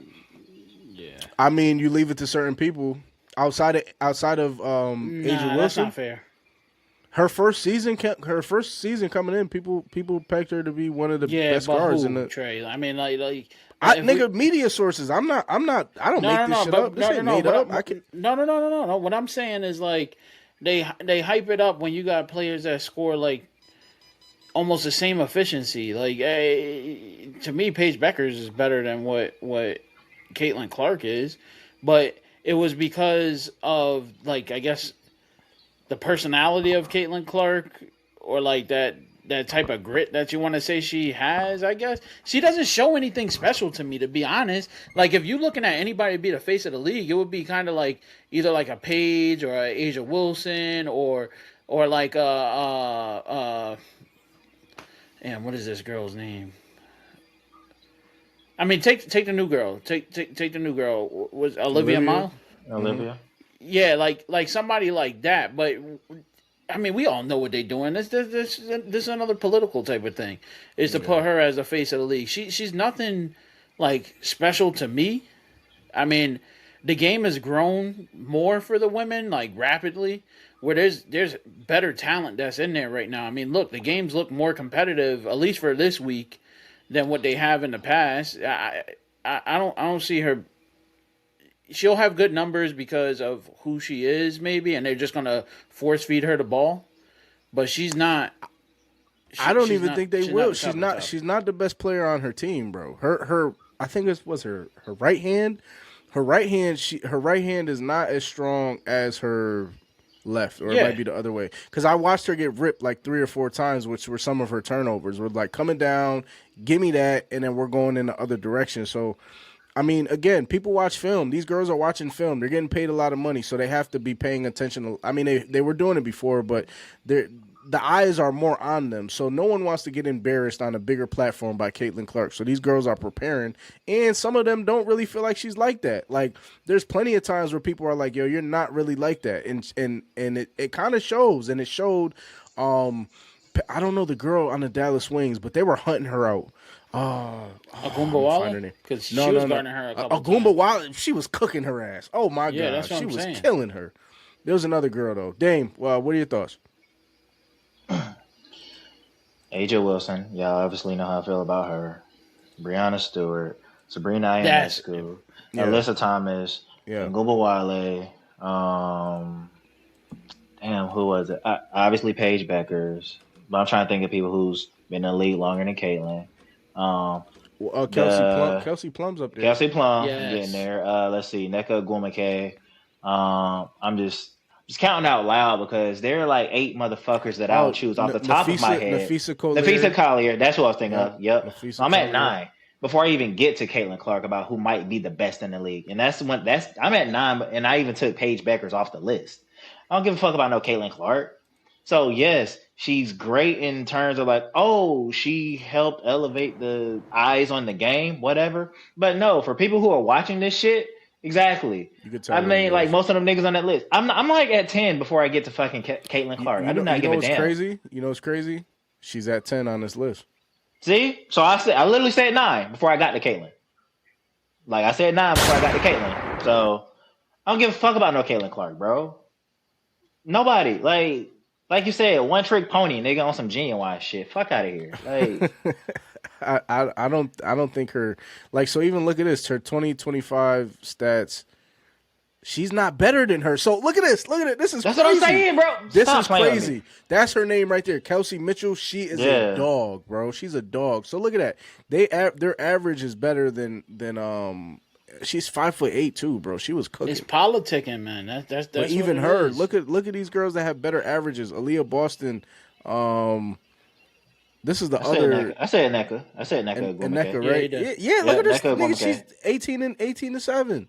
Chelsea Gray. Yeah, look at all the people that I forgot about, and that's when I'm not even looking at the list, bro. I'm like, yeah, Gumbo Wale, Enrique. That's the thing. Like Ionescu's same thing. Like she had the same type of shot range that Caitlin Clark does, but she wasn't blown up to as big as what Caitlin Clark is. Caitlin Clark, if I'm not mistaken, at one point during college ball, they told everybody make her go left. I remember that being a thing. They did. So let's if you want a comparison, because people started saying she could shoot like Curry, Ionescu was doing that way before. They had a whole 3-point competition during All-Star Week about that. So like, I don't get what she's bringing to the game that's more special than what we've seen already. It's just who she is, I guess. I mean, but I don't understand none of that. Like to be honest, I don't get the hype. The MVP voting as a rookie, which is crazy. But just to close this out, I want to say this. There was a Reggie Miller. They had asked during the All-Star game. This is a while back. They had asked Reggie Miller who Caitlin Clark's game reminds her of, and he said Peyton Pritchard, and she got really upset. But now that we've seen a bigger body of Peyton Pritchard, he was dead on. Like he was spot on with her type of game. And that's giving her grace because Peyton Pritchard is way better as a player comp than what she deserves. Because he's really like that. Like if he was a 6'2", 6'3" guard, Peyton Pritchard will be one of the best guards in the league, I think, just because he's able to shoot, he's able to handle, and he does play a little bit of defense. But she was like appalled. Like she wanted to be compared to she wanted to be like compared to like fucking Steph Curry and like all these fucking great shooters that have proved something. But that's like the egotistical part, because my case that I'm building on her is that she's not that good, clearly. But at the same time, that same night, just like we didn't want to see Jaylen Brown go out and turn his fucking computer on, we got to have the same type of smoke for Caitlin Clark. I don't want to see you on the big screen with racist Morgan Wallen walking out smiling, happy as fuck, and you just blew the game. Like, you missed it. They blamed it on Kelsey Mitchell, but you missed it. And Kelsey Mitchell had 30 points that game. So I just think the media is going to do what the media does, but I think we know what it is. We know what it is. And last but not least, just to kind of close out the show as far as like topics go, we're not really gonna get into the schedule yet because it hasn't came out yet. Wink, wink. But I want y'all thoughts on the college football playoffs, expanding to 24 teams in the 27-28 season, and the men's March Madness, March Madness in general, division men and women's is going from 68 teams to 76. Do you guys think this is going to bring better quality to these? Fuck no. Sorry. No, it's just speak your mind. Nope. Your piece. No, I feel like I'm on Family Feud. I didn't let you finish the question, Steve. My bad. Do you think that the expansion of these games and these teams are going to make a better product for college football and college basketball for men and women? Oh, so I was right. Fuck no. Yeah, survey says. Fuck no, man. 12 was too much. 68 now, I guess technically, is too much for the college side. Like 64 is just like is enough for basketball. Like you mean that's half the fucking teams, bro. Like whatever, almost half. Like so, yeah, we can figure it out. We can sort it out. And Cream gonna rise to the top. Football though, bring it back. Like put it down to 8, bro. That's enough. Because what's gonna happen is we're gonna have 24 teams, and in a poll of top 25. That 25th team is going to be like, I should be in. No, you should not, my nigga. Well, actually, 2 of them, right? Because Notre Dame is going to have like some type of. Notre Dame's going to be top 24 at some point. So I'm not. Oh, yeah, that's right. I'm tripping. Yeah. But I'm saying if it's going to be 24, like, yeah, Notre Dame is going to be ranked at some point. Like, they have to have an abysmal 5-loss season for them to not be ranked at all. But 24, way too much. We saw what 12 just did. Fuck, like even when it was 4, it still was not competitive. And people want to keep forgetting that part when they want to bring their narrative up. Oh, the little schools don't belong, nigga. The big schools don't belong either. When it was just 4. The year TCU got blown the fuck out.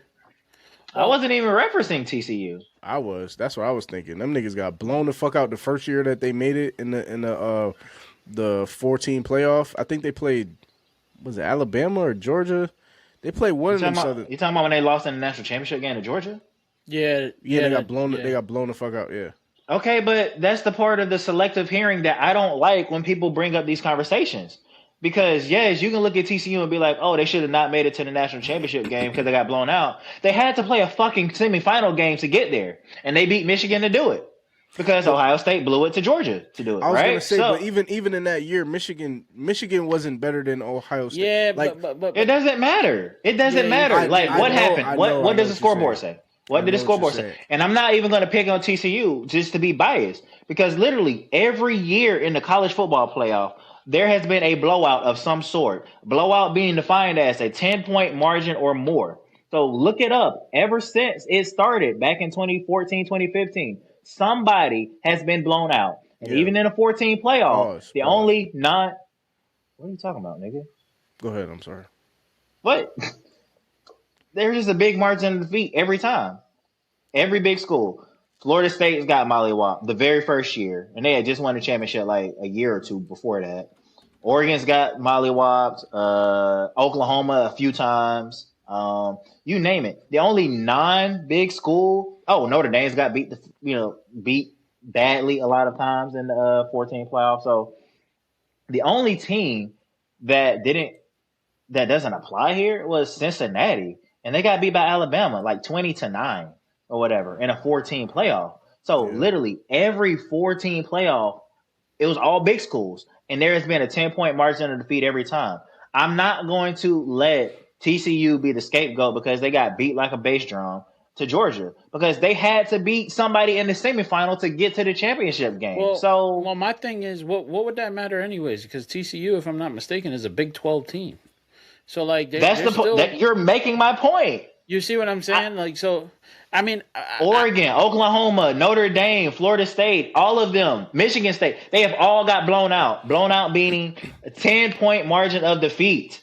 I'm not going to allow us to keep having this goalpost moving narrative that little schools don't belong, because I can look at the data and tell you that big schools don't either. And if I say that as a standalone statement, you are going to rightfully so look at me and be like, what the fuck? because Georgia beat Bama in the national championship game, 33-18. And if I said out loud with a straight face that Alabama doesn't belong, they didn't belong to be there that year that they lost to Georgia when they also beat Georgia that year, you're going to look at me like I'm smoking crack. And you should absolutely say that.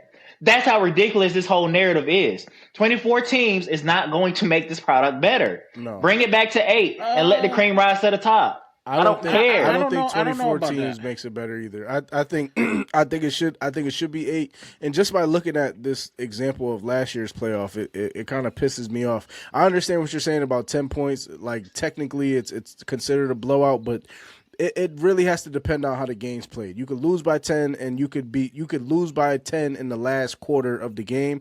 So statistically, I guess that's what it's based on. But things like for example, the Oregon James Madison game, that was close up until it was not, which essentially is the blowout part of it. But this Miami, Texas A&M, or when Oregon and Texas A&M played and nobody was scoring and then Oregon scored, like I believe those games are fair exchanges. But when you watch a team like that year that TCU got blown out and they made it to the championship game, it was like a clear-cut difference that this team does not belong here. Not saying that they don't belong because they're not good enough. Well, I'm saying they don't belong because they're not good enough. And that's essentially how the seeding and things like that should work. So if you add then blame Michigan. That's what I'm saying. They were good enough to beat Michigan, but I don't even think Michigan was good enough to be in the position they were in the first place. Yes, they were. Michigan beat Ohio State that year. Wait. But Ohio State was. Then Ohio State shouldn't have been in. That's the case. Hold Who on. played that? What were the? Go ahead, D. There's more to this. I mean, I think you guys are hitting it like right, basically, where you're saying, "Hey, don't even start, Dame. Don't start," because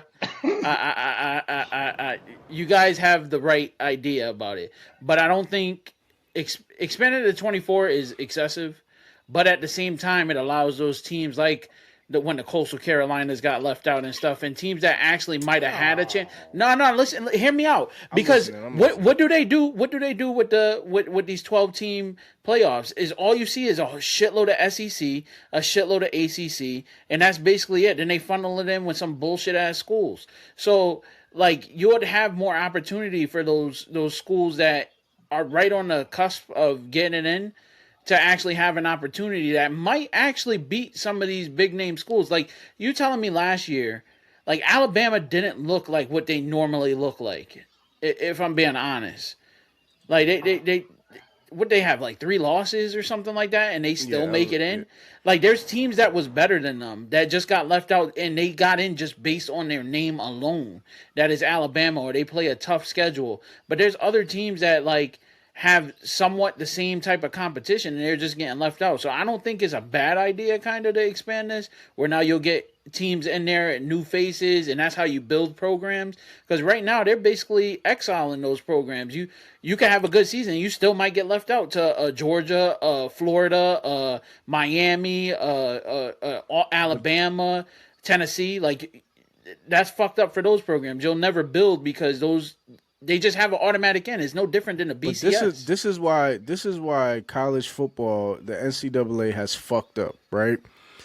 When they added the playoff system, great. They started with 4 teams, then they went to 8, right, Dame? That's how they never went to 8. They went from 4 to 12. They went from 4 to 12. Yeah. Okay. I'm saying you need to go to 8. So that's the happy compromise. Okay, cool. So you go to 4 teams, right?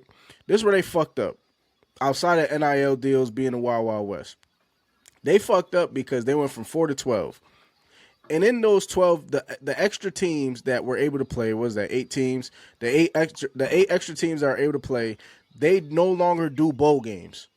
Bowl games, and where you were able to go and play in certain bowl games, we knew that it was the Cotton Bowl, the Peach Bowl, the Sugar Bowl, the Rose Bowl, the Fiesta Bowl. We knew these were the big bowls that you played in. Right?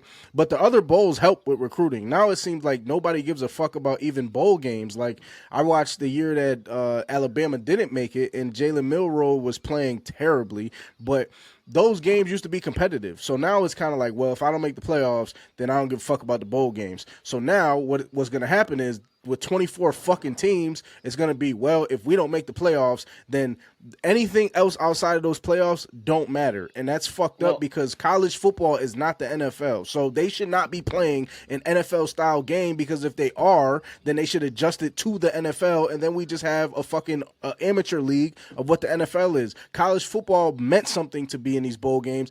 It means something to win a Heisman. It means something to get these accolades because it helps with recruiting outside of just the legacy of your program. It doesn't make any sense for them to add 24 teams because nobody's watching 24 teams play. I'm not watching Coastal Carolina play football on a national scale, nigga. I'm going to find something else to do, especially because you're competing around the same time. That's December. You're still competing with the NFL. You're still competing with other sports, right? What you got? Football. You got basketball, you have hockey. So like we're adding more games to people don't give a fuck more. If like no one wants to see, I didn't want to see James Madison play Oregon. I didn't watch the game because I already knew Oregon was gonna win. To me, that's a wasted game. You're just putting more wear and tear on these kids' bodies. That makes no sense to me. And it's literally all because of money. They said they can make each program can make an additional $50 million by doing some shit like this. And that's terrible because in my brain, this is the counter set the fact that they allowed NIL to be what it is. So if we're going to allow NIL to be what it is, let's add 24 teams and let's get our money back off these niggas. And that's exactly what it feels like. And it's fucked up because it's really not preparing them for the next level if they have a chance. You mean to tell me, nigga, I'm nice, so we got a bye week the first game, we got to play another game, then we got to play another game, and then we play the national championship game? That's insane, bro. That's a waste. That and also to offset transferring, now they're saying they're going to start trying to have the games end in December. So they're going to cut some of those weeks out where it's like week 0, where some teams have like week 0 as a week and then a bye week. They're going to cut some of those weeks out, add games in those weeks so they can finish by the start of January. It's just like, yo, they fucked this whole shit up, bro. Kind of, but not really. I mean, are you watching the Pinstripe Bowl? Or are you watching the Hawaii Bowl? Are you asking me? Yeah, like you're promoting saying that these bowl games meant something to these. Like they did to the programs, absolutely. Like if I'm being recruited by, what the fuck, whoever, the fact that this team qualifies for a bowl game and I have the opportunity to play in one when people take pride in it. Now nobody takes pride in that shit. People before they haven't been in a while. Before there was playoffs, people gave a fuck about the bowl games because it was like, well, I want to be in the Sugar Bowl. I want to be in the Peach Bowl. If we can't make the Rose Bowl, well, at least we got the Duke's Mayo Bowl. But at least we'll have some competition. Now these niggas don't even play because they're transferring in the middle of the bowls. So they're not even important. Part of those bowl games was due because of the BCS, the way that it was organized and how those schools got in. So, like, those games meant something because you can kind of consider it like a national championship, the same way, like, when Coastal Carolina, like, just to use them as an example because that's recent, when they played that game and they played against one of those Power 5 schools and they beat them, and it was like, well, we're the national champions. So, like, you taking away some of those bowl games and replacing it with a playoff series, one, I think it does prepare them for NFL because that's real life. Like right now, you have these kids in basically participation games. That it feels like, oh, everybody gets a trophy. There's so many the bowl games are so saturated.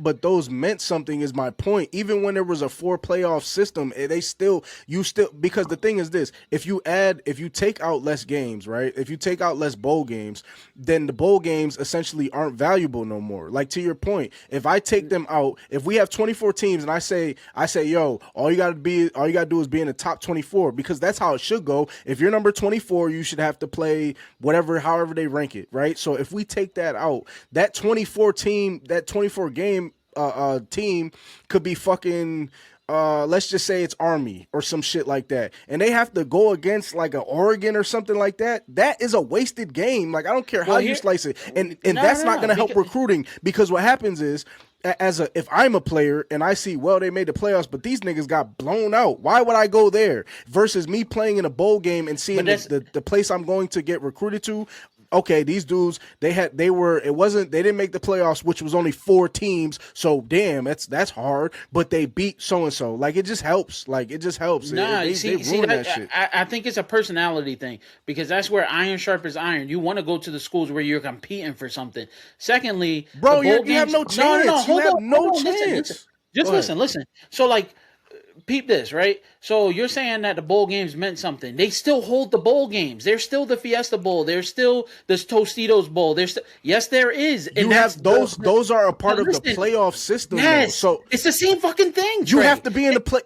Bro, no, exactly. bro. It's the same the thing. Top you four teams are playing those. The top 4 teams. It's the Sugar Bowl, the Fiesta Bowl, the National Championship game. What else? What am I missing? Those are 4. The 5, Orange the Peach Bowl, the Orange Bowl, the Peach Bowl. That's 6. That's 6. So that means that there's only 3 There's only 3 games being. Hold on. 6 games. There's about 6 games. There's about 6 games being played. So there's 6 major bowls.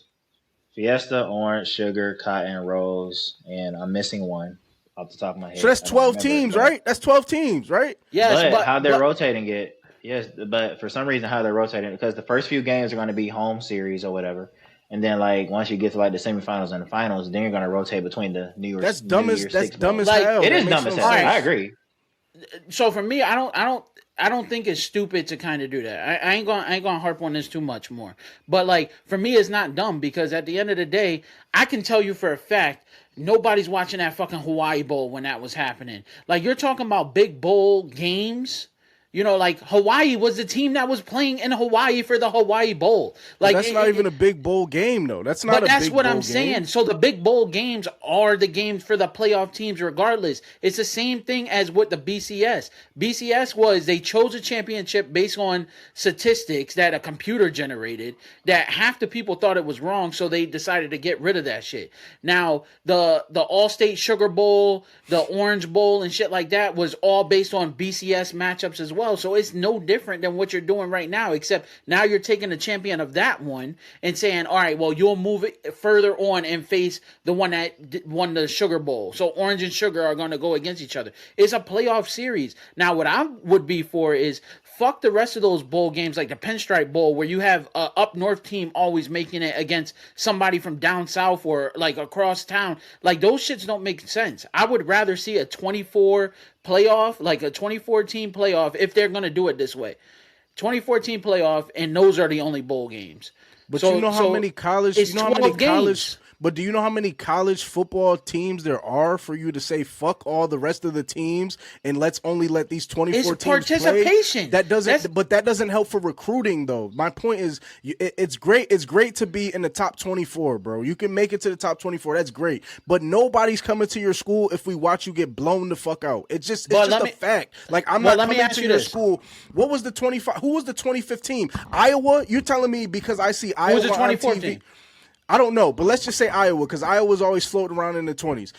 If I watch Iowa play and I see these niggas can't score, the only way they score is through field goals, but they made it to the college football playoffs, you think that's going to make me want to come to that team? No. Watch them get blown the fuck out? That doesn't help. That makes it worse. Why would we come play for that shitty-ass team? Wrap this up. You have both. So you're saying basically like you wouldn't have good recruiting because they don't have bowl games or they're getting blown out, right? There's only a certain amount of. I'm saying it doesn't help. Okay, yeah. There's no reason to do it. I hear you. No, I hear you on that. But then both you and Dame answer this question. There's only so much that a team can recruit anyway. So wouldn't that spread the talent out more because they wouldn't be like enough spaces for the other kids? Like at the end of the day, nobody saw like an Appalachian State becoming what they were. Nobody saw Coastal Carolina becoming what they were. And literally like 2 episodes ago, you guys were saying that they take kids from these other schools and bring them to these big ass schools just so that they can be better. So at the end of the day, I don't see no problem with recruiting because obviously it was never a big deal before. The bowl games are overly saturated during bowl season. They're fucking pointless if I'm being honest. But why? And I would rather see. But why are they oversaturated? Because it's to me, it's the same thing as receiving a participation trophy. Everybody that plays winds up getting into a bowl. You want the best of the best, not anybody. Oh, well, yeah, you won 6 games. You won 6 games, so you qualify for a bowl game. And because we kind of like your name or like one player on your team, we're gonna put you in this bowl game. Like that's fucking ridiculous. I got you. Ready? Name the top three conferences in college football.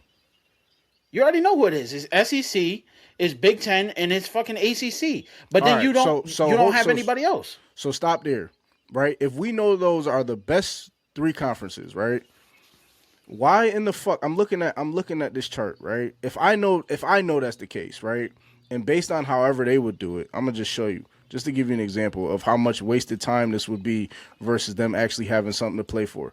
That means you're telling me if I look here at the 24th team, and let's say the first 8 teams have byes, right? Let's say all the first 8 teams have byes. So you're telling me that I would want to watch North Texas play Alabama, and that be fair? Listen, if they had a good season, No. yes or listen. No? Yes or no? Yes. No, nigga. Yes.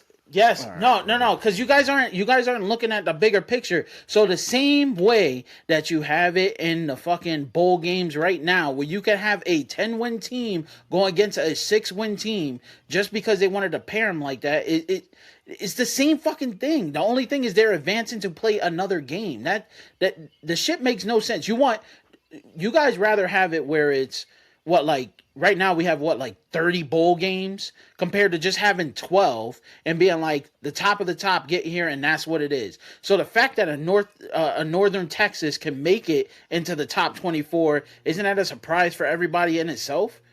No, I mean that's recruiting. What do you mean? Because if we're breaking it down by strength of schedule, there will be nobody on this top 25 list that is not ACC, Big Ten, or the SEC. Just based on strength of schedule, these teams don't play nobody. No disrespect to Navy. I don't know what they run, but the last time I checked, I think they run like a wing T or some shit like that. Triple option. They run triple option. So you're telling me I want to watch these niggas play the triple option for fucking however long a game is against Notre Dame and be entertained by that? People are gonna turn that off, bro. You're not going to get more viewers to watch these shitty teams play. No disrespect, but you're not going to get more viewers to watch shitty teams play. We talk about how the NFL is a bad product with some of these dumbass games or the games at the end of the season. You want the expansion, but it's just sometimes less is more. Go ahead. All right, so just so I'm clear, if this was an 8-team playoff, you still want those other bowl games outside of that. That's what I'm Yes. Absolutely. That's fucking crazy. Absolutely. Just because you're an 18-game junkie doesn't make the rest of us crazy, man. No. To me, to be honest, to me it's just crazy because those are wasted games. Like these dudes are winning a championship, the Chick-fil-A Bowl. Like, yeah, I'm not watching that shit. Like, I'm there's too many fucking bowl games. Like that shit doesn't make any sense. Like if you're telling me, okay, there's going to be 4 games, 8 teams, and those 8 teams, whoever wins out of that is going to go to the championship, blah, blah, blah, that's one thing. But to say, okay, yeah, we can do these 8 teams in the playoffs, and then the rest can still have bowl games? What? If your team is playing in a bowl game, you're going to watch. Like, your team wasn't good enough to make the playoffs. Your team. Exactly. Your team. That's what I'm saying. As a person that don't have a college team and a person that sporadically watches college football whenever I feel like turning that shit on, I don't want to see. I'm a casual college football fan. I don't have a team. I don't want to see TCU and fucking James Madison. I don't want to see them play Oregon's, Alabama's for 2-3 rounds. I want to see Alabama, Georgia. I want to see LSU, Ole Miss. I want to see competition. I want to see Texas. I want to see these big schools. And then sometimes you have like BYUs and things that are sprinkled in. I don't want to see North Texas play football. I never bet on them. I never check to see. I don't want to see them play football. And especially on a scale where I have the option to choose, nigga. I have the option to choose. Okay, North Texas plays this week. And then we have to wait. Indiana, then they get to play. If they win, they get to play Georgia. And if they beat Georgia, then it, like, nigga, no. That is a waste of my time as a casual fan. Let's get to it. These are college athletes, bro. They have to be here for 3 years in the first place. I get if this was one and done, I'm all with that. because now you're giving people an opportunity, or 1 year or 2 years. But they got to be here for 3 years, bro. I don't want to see North Texas. I don't want to see Navy play football. I don't. On a national scale, if they don't deserve it, no, I don't. You're 11-2, but you don't play anybody. I want to see the teams that didn't make it. I would have loved to see Notre Dame play, but you know what? They didn't let him in because they had to let James Madison in and Tulane in. And Tulane did well, but Tulane got blown the fuck out. So I don't want to see it. I don't want to see it. Their conference is not strong. I don't want to see non-competition games. Play a bowl game, nigga, and make it nationally televised. I don't want to see that shit. I think you guys are just kind of going back on what you said. Well, Dame is not really saying shit right now, but I think you're going back a little bit. Back and forth. I had a correction or two, but I'm gonna let y'all finish. I think you're going back on what you said about, like, are they playing the game or are they not? You know, did they win that game or didn't they? Boise State wasn't a big name program until a couple years ago, but all of a sudden they took that by storm. Boise State was tough when Kellen Moore was there, and they had Oklahoma. That's what I'm saying. So like, you take time to grow there. So anybody that plays like the NCAA game right now, right? Everybody's challenge is to build this shit back, like a shitty program, into this powerhouse, right? You have to be a shitty program and work your way there. There's no way that you're just gonna automatically hop in there. So at the end of the day, like, these SEC schools, these ACC schools, the independent as far as Notre Dame goes, and the Big Ten schools, like, if they're not top 24, they're not fucking top 24. It is what it is. That's voted on by a panel. So to me, I just don't understand how in one breath y'all could say, oh, well, did they win or did they not? But then at the same token, y'all like, well, I don't want to see them play in this game. Because at the end of the day, if they knock them out, then what? Do they finally deserve to be there? Or how do you earn that stripe for you? Because at the end of the day, you're basically saying, like, oh, they don't have the possibility to be there because they have a shitty schedule. Well, you play who you play. It is what it is. Let's just go historically when we've seen these smaller teams play these big schools. Historically, what is the result? You already know what the result is. All right, but But this isn't March Madness. But this different. ain't March. But this ain't March. The thing is, it's different. This ain't March Madness. March Madness in college basketball is completely different because it's any given day that these players could go from here to here. When you yes. What is the name of a fucking movie for football? Any Given Sunday, right? Anybody can win on any day. The recruiting of these bigger schools, they have bigger funding, they have more access. It's not like a 5 players that couldn't get into classes because they flunked, but they're just as talented. When you have 11, 22 individuals that got recruited, they're not going to be collectively better than the people that were recruited to these SECs, Big Tens. It's just a different type of skill level. There's a complete difference. So they might have did what they had to do. They won the games. That's great. That's awesome. But when we're putting them against these grown-ass men, it's completely different, which is why they have Division I, Division II, and these people can get pulled up.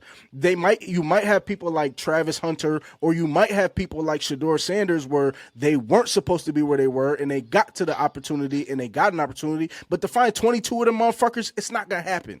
Historically, it's been proven. So I'm not saying that these people didn't fight hard to get the position that they got on the charts. That's great. That's good for recruiting. But also, my point is this.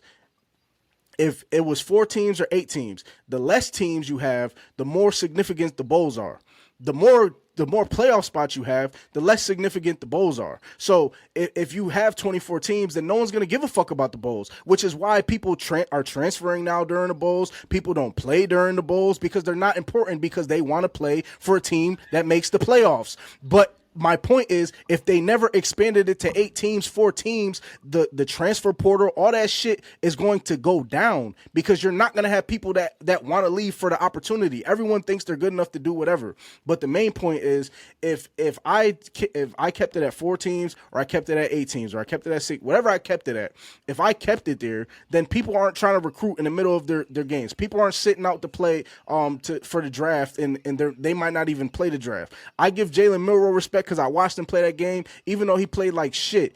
I watched him play, and he played, and that made me want to watch it more, because this was a star. This was a person that was supposed to be blah, blah, blah, blah, blah, and he's playing in a bowl game. I'm in tune for that. But if everyone knows they could transfer to a team that's in the top 24 to potentially make the playoffs, then it waters down everything. Like, that's the point. Like, That shit is garbage, bro. They fucking this whole shit up, if you ask me. And I don't even like Alright, college, but they fucking this shit up.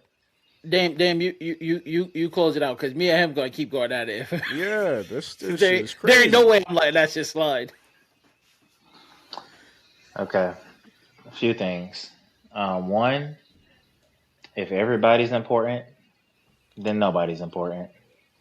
So if the whole poll, 24 out of 25, we're just gonna say the whole poll is in the playoffs, then nobody's important. To be honest with you. Hence why I said at the beginning, bring it down to 8 to be the happy compromise, so you can shut Notre Dame the fuck up. Get all the Power 4 conferences in there, and then a couple of at-large bids, whatever, right? Also, historically, there has always been an open bid for one of the smaller schools. It just so happened in the mid-2000s that smaller school was Boise State. And then eventually it became UCF and whoever before they got to the Big Ten, right? So one thing that's also was lost in the conversation here is a lot of these bowl games, they're like conference dependent. So like we're talking about all the bowl games in Florida. So the Outback Bowl, well, it's not the Outback Bowl anymore. Those cheap fuckers. The Gasparilla Bowl, the Taxslayer Bowl. It was like ACC. I'm sorry, not ACC. SEC school and a Big Ten school, right? So like a lot of these games were conference dependent. Like the Duke's Mayo Bowl is an ACC school and an SEC school. So like I don't know if y'all really picked up on that, but a lot of these bowl games are like dependent, minus the New Year's Six Bowl. The I don't know at what point Chick-fil-A decided to stop its rebranding to the Peach Bowl, but that's what that was for some odd reason. I don't know. So a lot of this is more nuanced than just, oh, let's just get 24 teams in there and then like desaturate the importance of the other bowls. Like, no. I think both of you make great points in one way or the other.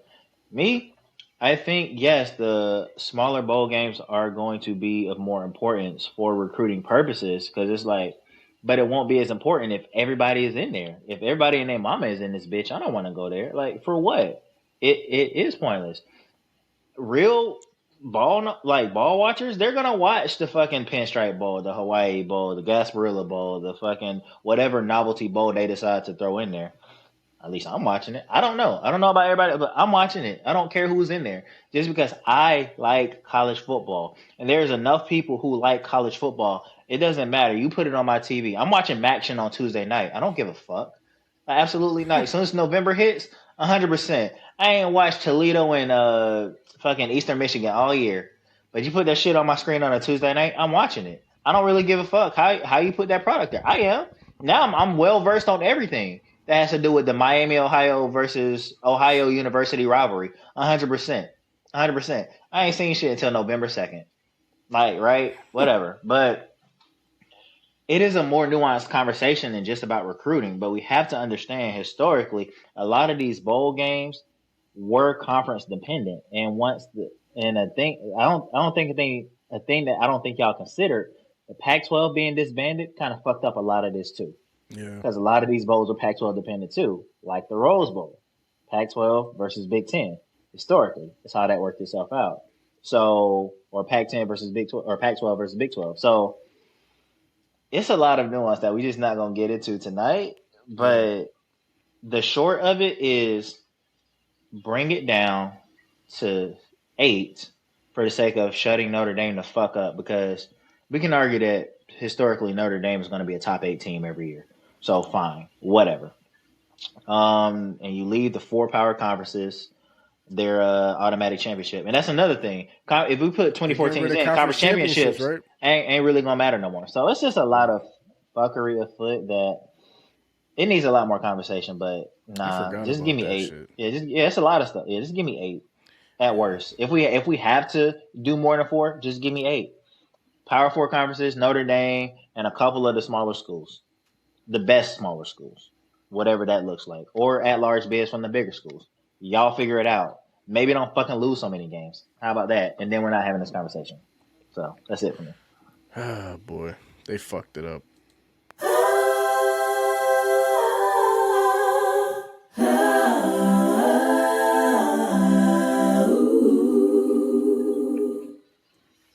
still want to argue about it. Yeah, me too. I know y'all do. I'm not done. I know y'all do. Yeah. To be continued. About that shit. Yeah, you're right. Yeah, we can continue this next week. That shit is crazy. All right, who wants to go first with spreading the loves? Anybody have any love for the love that last 30 no, seconds?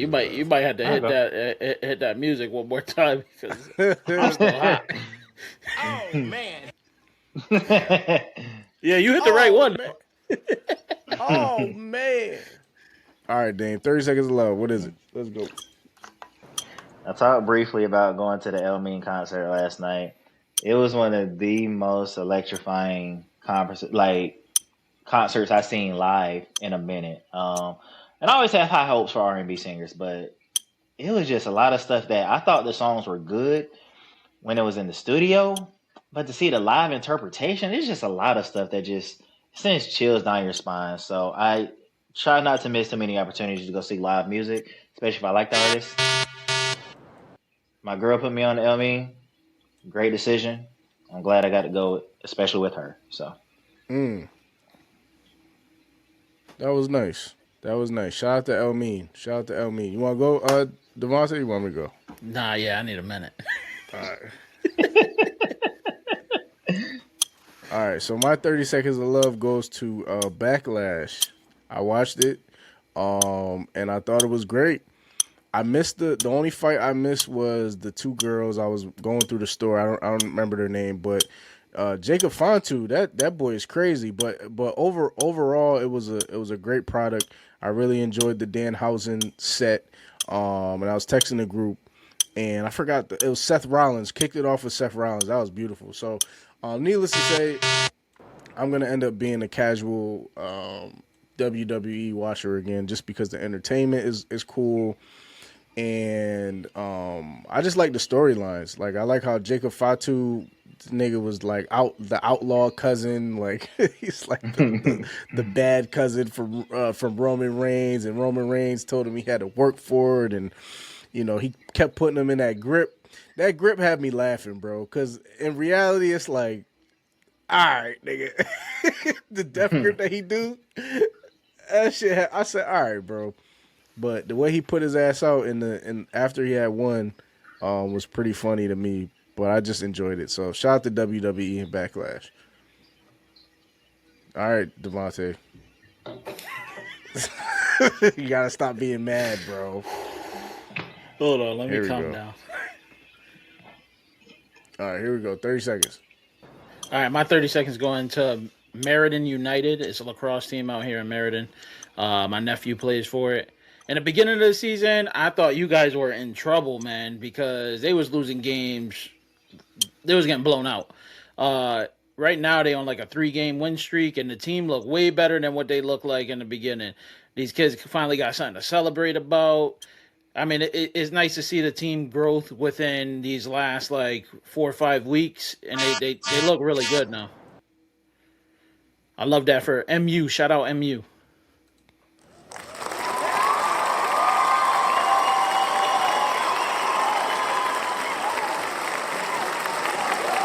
Put him in a tournament. I think they do have a jamboree coming up. Oh, for real? Yeah. Yeah, let me know.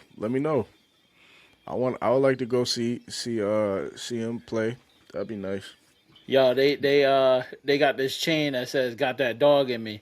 So yesterday, every time they scored against Berlin, they were sitting there barking at the other kids. Oh, that's fire. Fuck Berlin. It's up for Berlin for life. Fuck Berlin. All right, this was a good episode, y'all. We'll be back next week, same time, same bat channel. You can also make sure you follow, like, and subscribe. We got a lot of people that liked and watched and seen and watched the clips, but you got to hit the actual follow button and the actual subscribe button, and you got to actually like listen to the full thing.